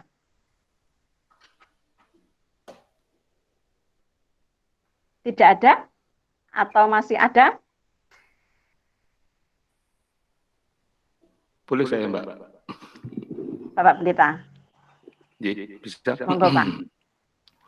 Singkat saja, jelas Pak Utomo ngaturaken sugeng rawuh sugeng derek wonten ing pembinaan Pak Utomo. Mireng nggih? Halo? Masuk ya? Pak, dengar. Masuk. Ya. Pertanyaan saya singkat, Pak. Bagaimana membangun militasi P2A untuk para pengurus? Pertanyaan saya, bagaimana membangun militasi para pengurus P2A itu saja? Biar mereka itu menjadi orang yang tidak hanya sekedar semangat ketika rapat, tetapi terus-menerus bisa berbuat sesuatu. Itu pertanyaan saya, Pak. Ampun ya? Sudah, Bapak? Ampun. Oh iya, matur nuwun. Masih ada 1 yang mau bertanya, monggo. Pendeta Puji. Ya, oke. Pak, agak kencang sedikit. Ya, di saat pandemi seperti Nggih. saat ini, kita kan bersama-sama tahu karakter anak. Dengan karakter yang seperti itu, apa yang bisa kita lakukan? Karena ada protokol yang sangat ketat dan sebagainya seperti ini. Mohon solusi. Sampun, Pak. Oke, begini Pak Tio. Yang pertama tadi sudah ya Pak, militasi tadi ya, militan tadi. Yang kedua hampir sama dengan yang ditanyakan oleh Ibu Dika dari Kepanjen. Di dalam masa pandemi ini, bagaimana kita bisa mengenal mereka dengan berbagai karakter itu dan bagaimana kita bisa dapat menempatkan diri kita mendampingi mereka dengan benar. Kasarannya seperti itu Pak. Sampun, monggo. Ya, terima kasih. Saya sangat senang dengan pertanyaan dari Pak Pendeta Sinung. Bagaimana dengan militansi ya, Bapak Ibu sekalian? Militansi itu kan kayaknya apa ya? Bahasa gampangan, bahasa Jawanya itu gimana? Senang, menyenangi atau fokus atau benar-benar terjun gitu. Bapak Ibu sekalian, saya terus terang masuk di P2 ini masih baru. Saya masuk P2 itu 2019 karena peristiwa juga mengalami di karir saya. Saya 2003 sampai 2019 itu dinas di rumah sakit di Jember. Kemudian saya dipindah ke bidang perlindungan anak di Kabupaten Jember. Nggak tahu kersaning Gusti, saya kemudian suatu saat diundang oleh Pak Pendeta Sony untuk mengisi acara sebelum saya mutasi, ngisi acara di GKW Jember tentang pengaruh gadget. Nah, dapat 1 bulan dari saya diundang itu, saya akhirnya dimutasi ke perlindungan anak. Nah, mulai sejak itulah kemudian saya masuk ke P2A, saya masuk ke P2A, MD, dan sampai dengan saat ini. Satu hal yang ingin saya dapatkan bahwa saya merasa bahwa apa yang saya lakukan ini adalah bagian dari kehendak Tuhan. Bahwa kalau saya nggak dipindah ke P2A, ke bidang perlindungan anak, maka saya nggak akan ketemu dengan Bapak Ibu sekalian. Nah, ini menjadi penting karena selama ini Bapak Ibu sekalian, kalau kita bicara perlindungan anak itu masih mindsetnya adalah terkait dengan krisis center. Masalahnya ketika kita mau membangun krisis center itu biayanya tidak sedikit, biayanya sangat besar sekali. Maka kita harus mulai bergerak. Sejak 2016 sampai dengan 2019 belum ada krisis center yang terbentuk. Setahu saya dari informasi yang ada, belum ada krisis center yang benar-benar terbentuk di GKJW. Nah, ini tentunya harus membuat kita menjadi lebih semangat lagi bahwa kita tidak hanya bergerak di situ, di upaya kuratif atau rehabilitatifnya, tapi kita harus bicara mulai dari promosi ya melalui gereja ramah anak. Nah, Bapak Ibu, kalau Bapak Ibu ada yang dari anggota Majelis Agung yang mengikuti sidang Majelis Agung yang sedang berjalan, ya, saya kebetulan mendapatkan data terkait dengan usulan tanggap usul saran di sidang MA. Jika saya melihat, saya mohon izin share satu halaman saja, Bu. Saya izin share satu halaman saja, nanti panjenengan bisa mirsani dengan saya. Saya sudah mencoba membuat analisa. Analisa apa itu? Analisa terkait dengan, bisa dipirsani Bapak Ibu sekalian? Saya mencoba membuat analisa atas usul dan saran peserta sidang Majelis Agung yang membawa isu gereja ramah anak pada sidang Majelis Agung GKJW tahun 2020. Kita ada, seingat saya ada 14 MD, ada 14 MD. Dari 14 MD itu hanya ketika kita bicara ini, data ini Bapak Ibu sekalian, yang mengangkat isu gereja ramah anak itu hanya 6 jemaat. Yang mengangkat isu ramah anak hanya 6 jemaat. Yang menuliskan kata anak hanya 9 jemaat. Yang menuliskan kata remaja itu hanya 2 jemaat. Saya mencoba kemudian membuat analisa. Sebetulnya dari semua MD, topik terkait dengan gereja ramah anak itu sudah sangat mengemuka. Ketika saya mencoba menganalisanya dengan word count di Word, di aplikasi Word, itu ketika saya bicara ngetik gereja ramah anak itu muncul 16 kali. Dan tidak hanya dari satu MD. Tercatat ada 6 MD yang memperkuat dan bersama-sama mengangkat topik tentang gereja ramah anak. Hal ini mengindikasikan bahwa narasi terkait dengan gereja ramah anak dan pelindungan pada anak itu sangat bisa diangkat dalam persidangan dan menjadi kebijakan yang harus dilakukan. Nah, bagaimana kita bisa menjadi militan? Kalau saran saya harus ada pedoman dari Majelis Agung. Majelis Agung harus membuat kerangka bahwa GKJW adalah gereja ramah anak. Memang ada pertanyaan begini, kok gereja sampai harus dideklarasikan sebagai gereja ramah anak? Ya, saya bilang kemarin ada kasus di Malang ya Bapak Ibu sekalian. Malang, saya data itu kota atau mana yang ada kasus sampai nasional, ada anak yang dibully kalau nggak salah gitu. Kemudian masuk ke nasional TV, kemudian dibahas. Sekolahnya itu adalah sekolah ramah anak. Bukan berarti ketika gereja kita ramah anak, kemudian sama sekali tidak ada kasus, sama sekali tidak ada masalah, bukan seperti itu.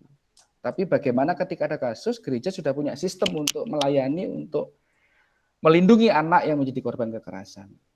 Sama halnya seperti kalau bilang ada orang tua itu pasti ramah sama anak. Ada bapak, ada ibu pasti ramahan sama anak. Tapi kenapa masih ada banyak kasus kekerasan pada anak yang dilakukan oleh orang tuanya, orang tua kandungnya? Nah, ini tentu membuat kita harus semakin bersemangat, Bapak Ibu sekalian. Bukan berarti ketika kita bicara gereja sama sekali tidak ada masalah atau kasus. Karena seringkali di dalam lembaga keagamaan itu banyak terjadi fenomena gunung es. Ketika saya mencoba masuk ke beberapa lembaga keagamaan, kebetulan bukan lembaga keagamaan Kristen, itu di sana terjadi banyak sekali yang namanya kekerasan pada anak, khususnya kekerasan seksual antara pengasuh dengan anak didiknya dan tidak tereksposkan. Bukan hanya 1-2 orang anak, bahkan lebih 6. Dan itu di lembaga keagamaan. Nah, jangan sampai menurut saya militansi kita ini muncul ketika gereja kita benar-benar ada masalah. Jangan sampai militansi ini baru muncul ketika GKJW sudah menemukan ada kasus kekerasan, ada kasus. Nah, ini yang harus kita antisipasi. Nah, militansi ini memang perlu didukung oleh semua pihak, Pak Pendeta. Jadi ramah anak itu tidak hanya KPAR saja yang bergerak, bukan hanya P2A saja, tetapi harus memang dipahamkan, disosialisasikan terus kepada semua komisi.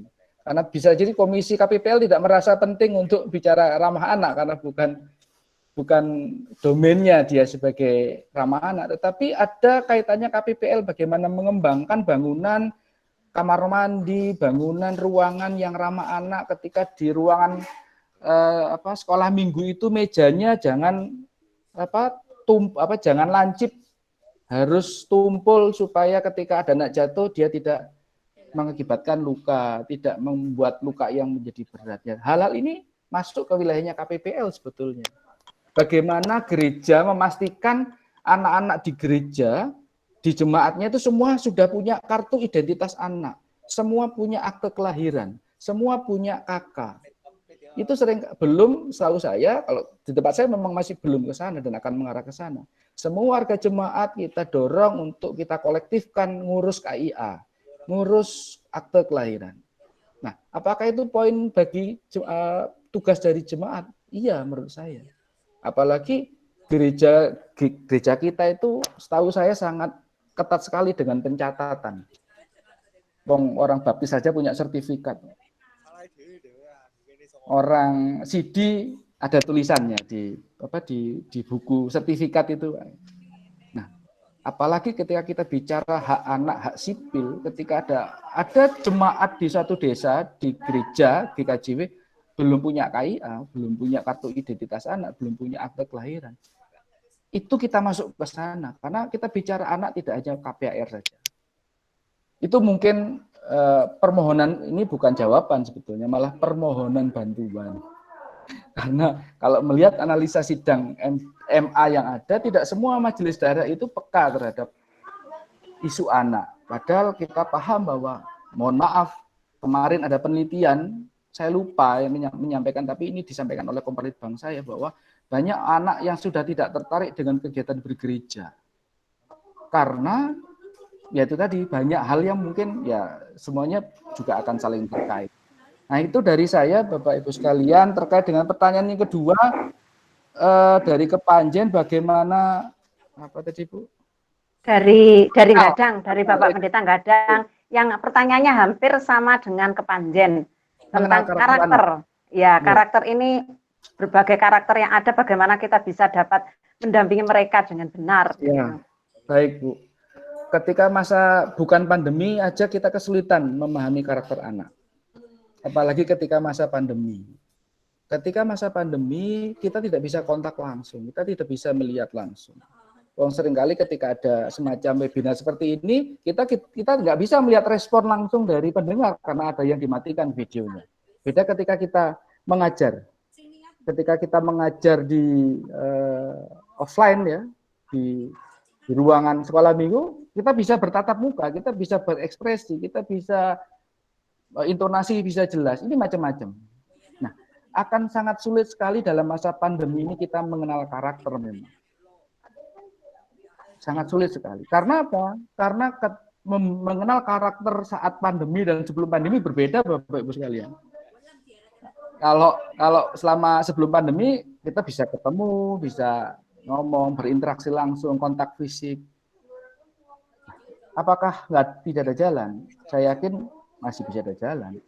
Yang penting adalah akses anak untuk merespon itu dibuka. Contoh misalnya begini, ada saat tertentu para pamong membuat sesi tersendiri dengan anak. Ya tetap harus lewat daring sih. Tetapi apakah ketika itu orang tua support terhadap event atau terhadap kegiatan itu? Apakah anak juga bisa hadir bersama? Kalau menurut saya dalam satu situasi pandemi ini ada satu sesi di mana anak dan orang tua duduk bersama menghadap ke layar HP atau layar laptop untuk berdiskusi dengan para pamong, dengan para pendeta, para guru Injil untuk bersama-sama berdiskusi, tidak sendiri-sendiri. Karena kalau kita bicara karakter anak di depan orang tua, di belakang orang tua itu bisa berbeda. Jadi kalau kita mau mengenal karakter anak benar-benar, saya belum melihat situasi pernah ada webinar atau seminar atau percakapan atau pertemuan yang membahas bersama antara anak, orang tua dan dari pihak PAMONG. Mungkin ini bisa menjadi salah satu bagian untuk sama-sama ketika upaya kita mengenal karakter secara langsung nggak bisa, maka ini bisa kita gunakan untuk mencoba alternatif sebagai salah satu upaya untuk mengenal karakter. Karena PAMONG ketemunya berapa kali seminggu, pendamping ketemunya berapa kali seminggu. Kadang-kadang ada orang tua sendiri yang juga sudah kumpul setiap hari, dia belum mengenal karakter anak-anaknya. Mungkin itu yang bisa saya sampaikan. Memang butuh banyak upaya untuk lebih kreatif dalam rangka situasi pandemi ini. Yang mungkin saran saya, mungkin sebelum saya akhiri, prinsipnya Bapak Ibu sekalian, poin-poin penting yang harus kita perhatikan adalah akses gadget. Itu penting, gadget tidak bisa lepas, gadget tetap harus dipegang, dimanfaatkan. Tapi pastikan bahwa Bapak Ibu punya kontrol terhadap gadget itu. Bapak Ibu punya kontrol terhadap bagaimana anak, berapa lama anak mengakses gadget.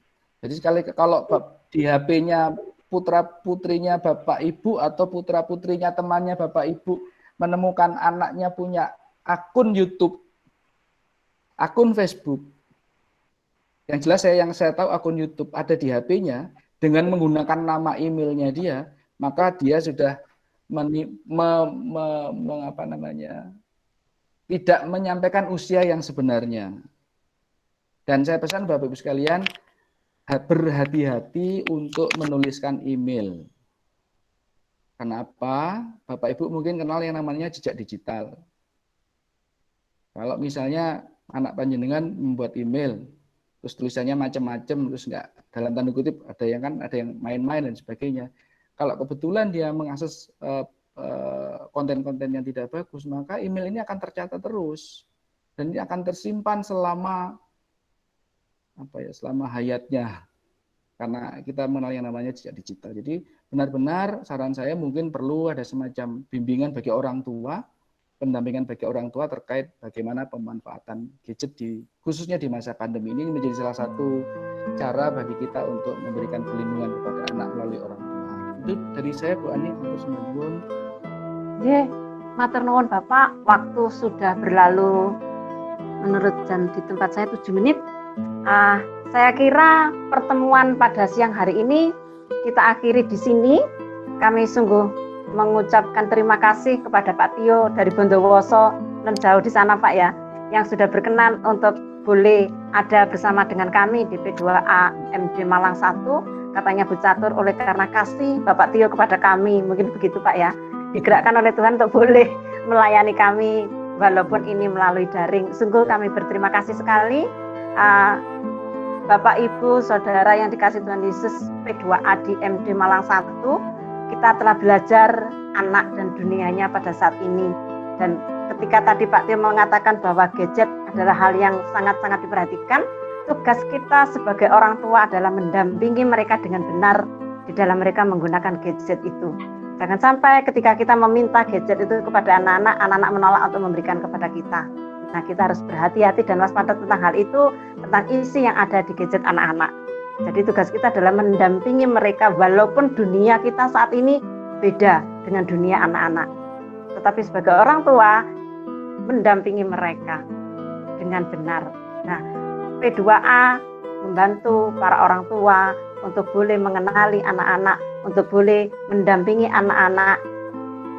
Kalau tadi Bapak Pendeta Sinung mengatakan bagaimana untuk menjadi militan melalui segala yang ada ini, kita akan belajar untuk menjadi P2A yang militan, begitu.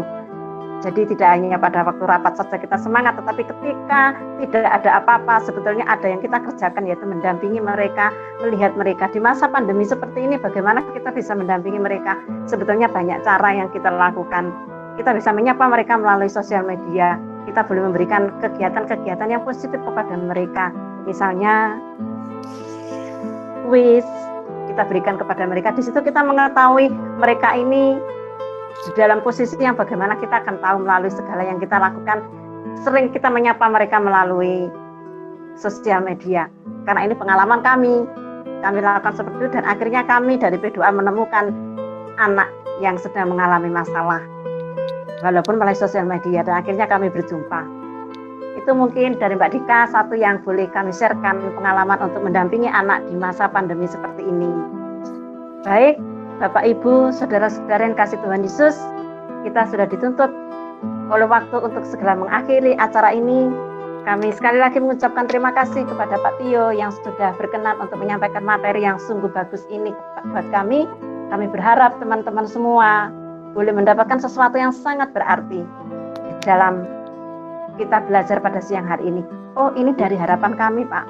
Ketika pemetaan itu sudah kami lakukan, dan pemetaan itu semuanya Bapak Tio yang memahami secara benar. Kalau boleh, kami ingin pemetaan itu dikembalikan kepada kami, filenya, supaya kami bisa belajar dari situ tahap-tahap yang harus kami lakukan agar kami sungguh boleh dapat mewujudkan gereja ramah anak itu dengan nyata, dengan segala kolaborasi dengan berbagai komisi, badan pembantu dan lainnya. Mungkin bisa begitu Bapak ya, harapan kami seperti itu. Mohon izin Bu, sebelum diakhiri ada beberapa hal yang mau sampaikan. Satu, untuk yang door prize Bu, itu nanti saya japri saya nyuwun alamat yang tadi bertanya 5 orang, yang 5 itu nanti saya nyuwun alamatnya biar nanti saya bisa langsung kirim ke rumah, ke alamat masing-masing. Nanti saya japri aja, ada 5 kalau nggak salah. Nggih Pak. Terus yang kedua, untuk PPT dan materi nanti saya share lewat Bu Ani saja.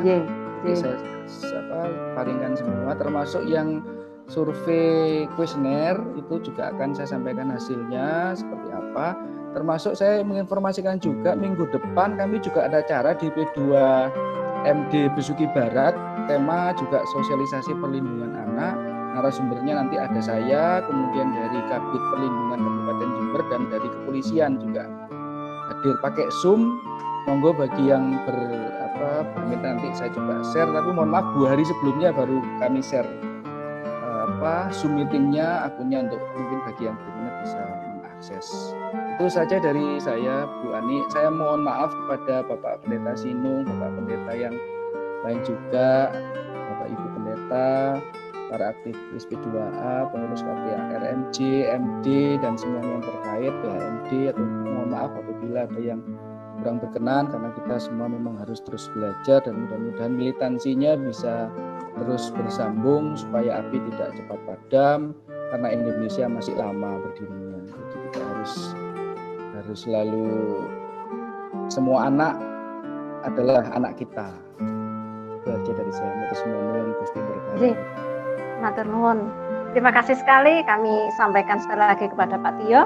Kami juga mengucapkan terima kasih kepada anggota PHMJ yang sudah rawuh dan sudah mendampingi kami, Bapak Pendeta Sinung, Ibu Catur, Bapak Dirman, Pak Kris, kemudian ada Bapak Pendeta Puji Siswo, kemudian Korbit Persekutuan yang juga beberapa jemaat yang juga ada bergabung dengan kami, para ketua KPAR yang juga bergabung dengan kami, Ketua KPAR daerah Ibu Pendeta Mary yang juga ada mendampingi kami.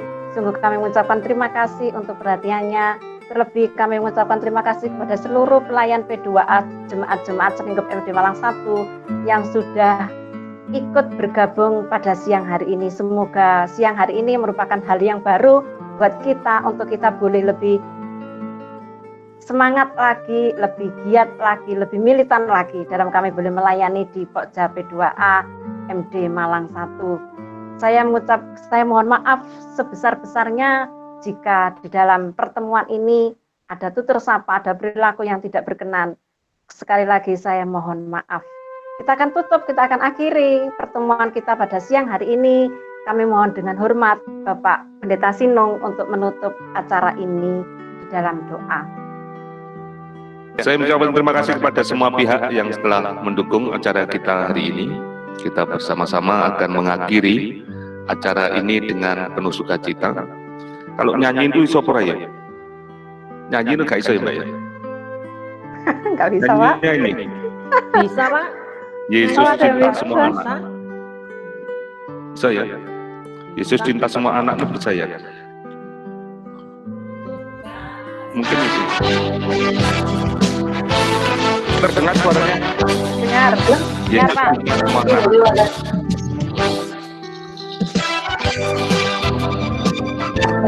Tuhan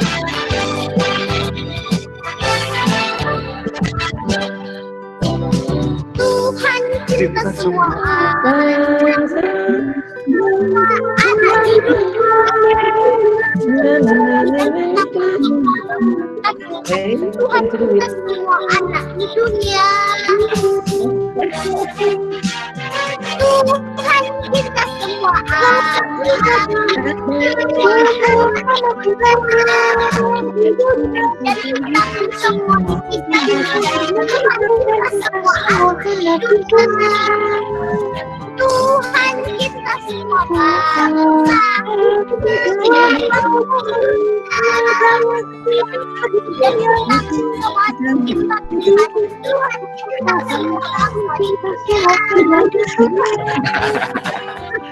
Ya, bisa tertawa. Ternyata. Ya, dengan kita selesai tertawa itu saya senang. Itu yang pertama. Saudara-saudara bisa tertawa bareng, kita semua bisa tersenyum bareng, dan kita bisa meditasi bareng. Seperti dawe Pak siapa? Pak Rio ya. Yang kita bisa wujudkan dan lanjutkan. Saya nggak dengar suaranya Bapak. Artio Utomo, betul ya? Wiryo, Artantio Wiryo Utomo. Artianto Wiryo Utomo. Ya. Maaf Pak, nama saya susah. Ya. Artianto Wiryo Utomo. Ya, kita akan akhiri dengan kita berdoa, semoga Pak Tio melanjutkan karyanya menjadi sarana untuk kemuliaan nama Tuhan, terlebih masa depan Indonesia ini ada pada anak-anak kita. Mari kita berdoa. Tuhan, kami bersyukur kesempatan ini melalui media sosial kami bisa ikut bagian dalam kepedulian masa depan anak-anak kami. Jangan hanya sekedar menjadi retorika pembicaraan kami. Roh Kudus Tuhan berkarya pada kami semua, sehingga pembicaraan ini dapat kami wujudkan di tengah-tengah kehidupan ini. Sebagai kontribusi kami semua untuk kelangsungan hidup dunia ini. Karena kami selalu memiliki harapan semakin hari dunia ini akan semakin merasakan suasana surgawi. Seperti doa kami dalam doa Bapa kami yang Tuhan Yesus ajarkan.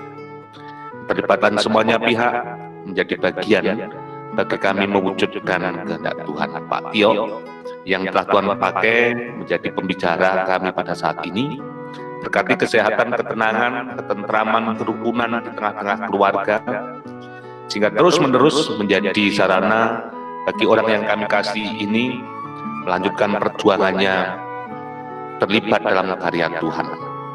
Kami sandarkan hanya ke dalam tangan-Mu, karena Engkaulah Tuhan yang selalu hadir bagi kehidupan kami semua. Mundur kami ke pelayanan kami masing-masing, ke rumah kami masing-masing, ke pekerjaan kami masing-masing. Kiranya Tuhan yang selalu menyatakan. Dalam kuasa-Mu kami serahkan doa ini. Haleluya. Amin. Terima kasih Bapak Pendeta Sinong, terima kasih untuk semuanya. Kita berpisah sampai ketemu di lain waktu dalam kesempatan yang mungkin berbeda dari saat ini. Selamat siang semuanya, Tuhan memberkati. Selamat siang. Amin. Selamat siang.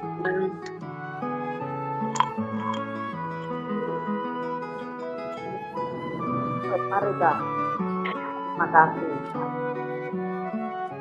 Bisa mati. Wih, matur nuwun.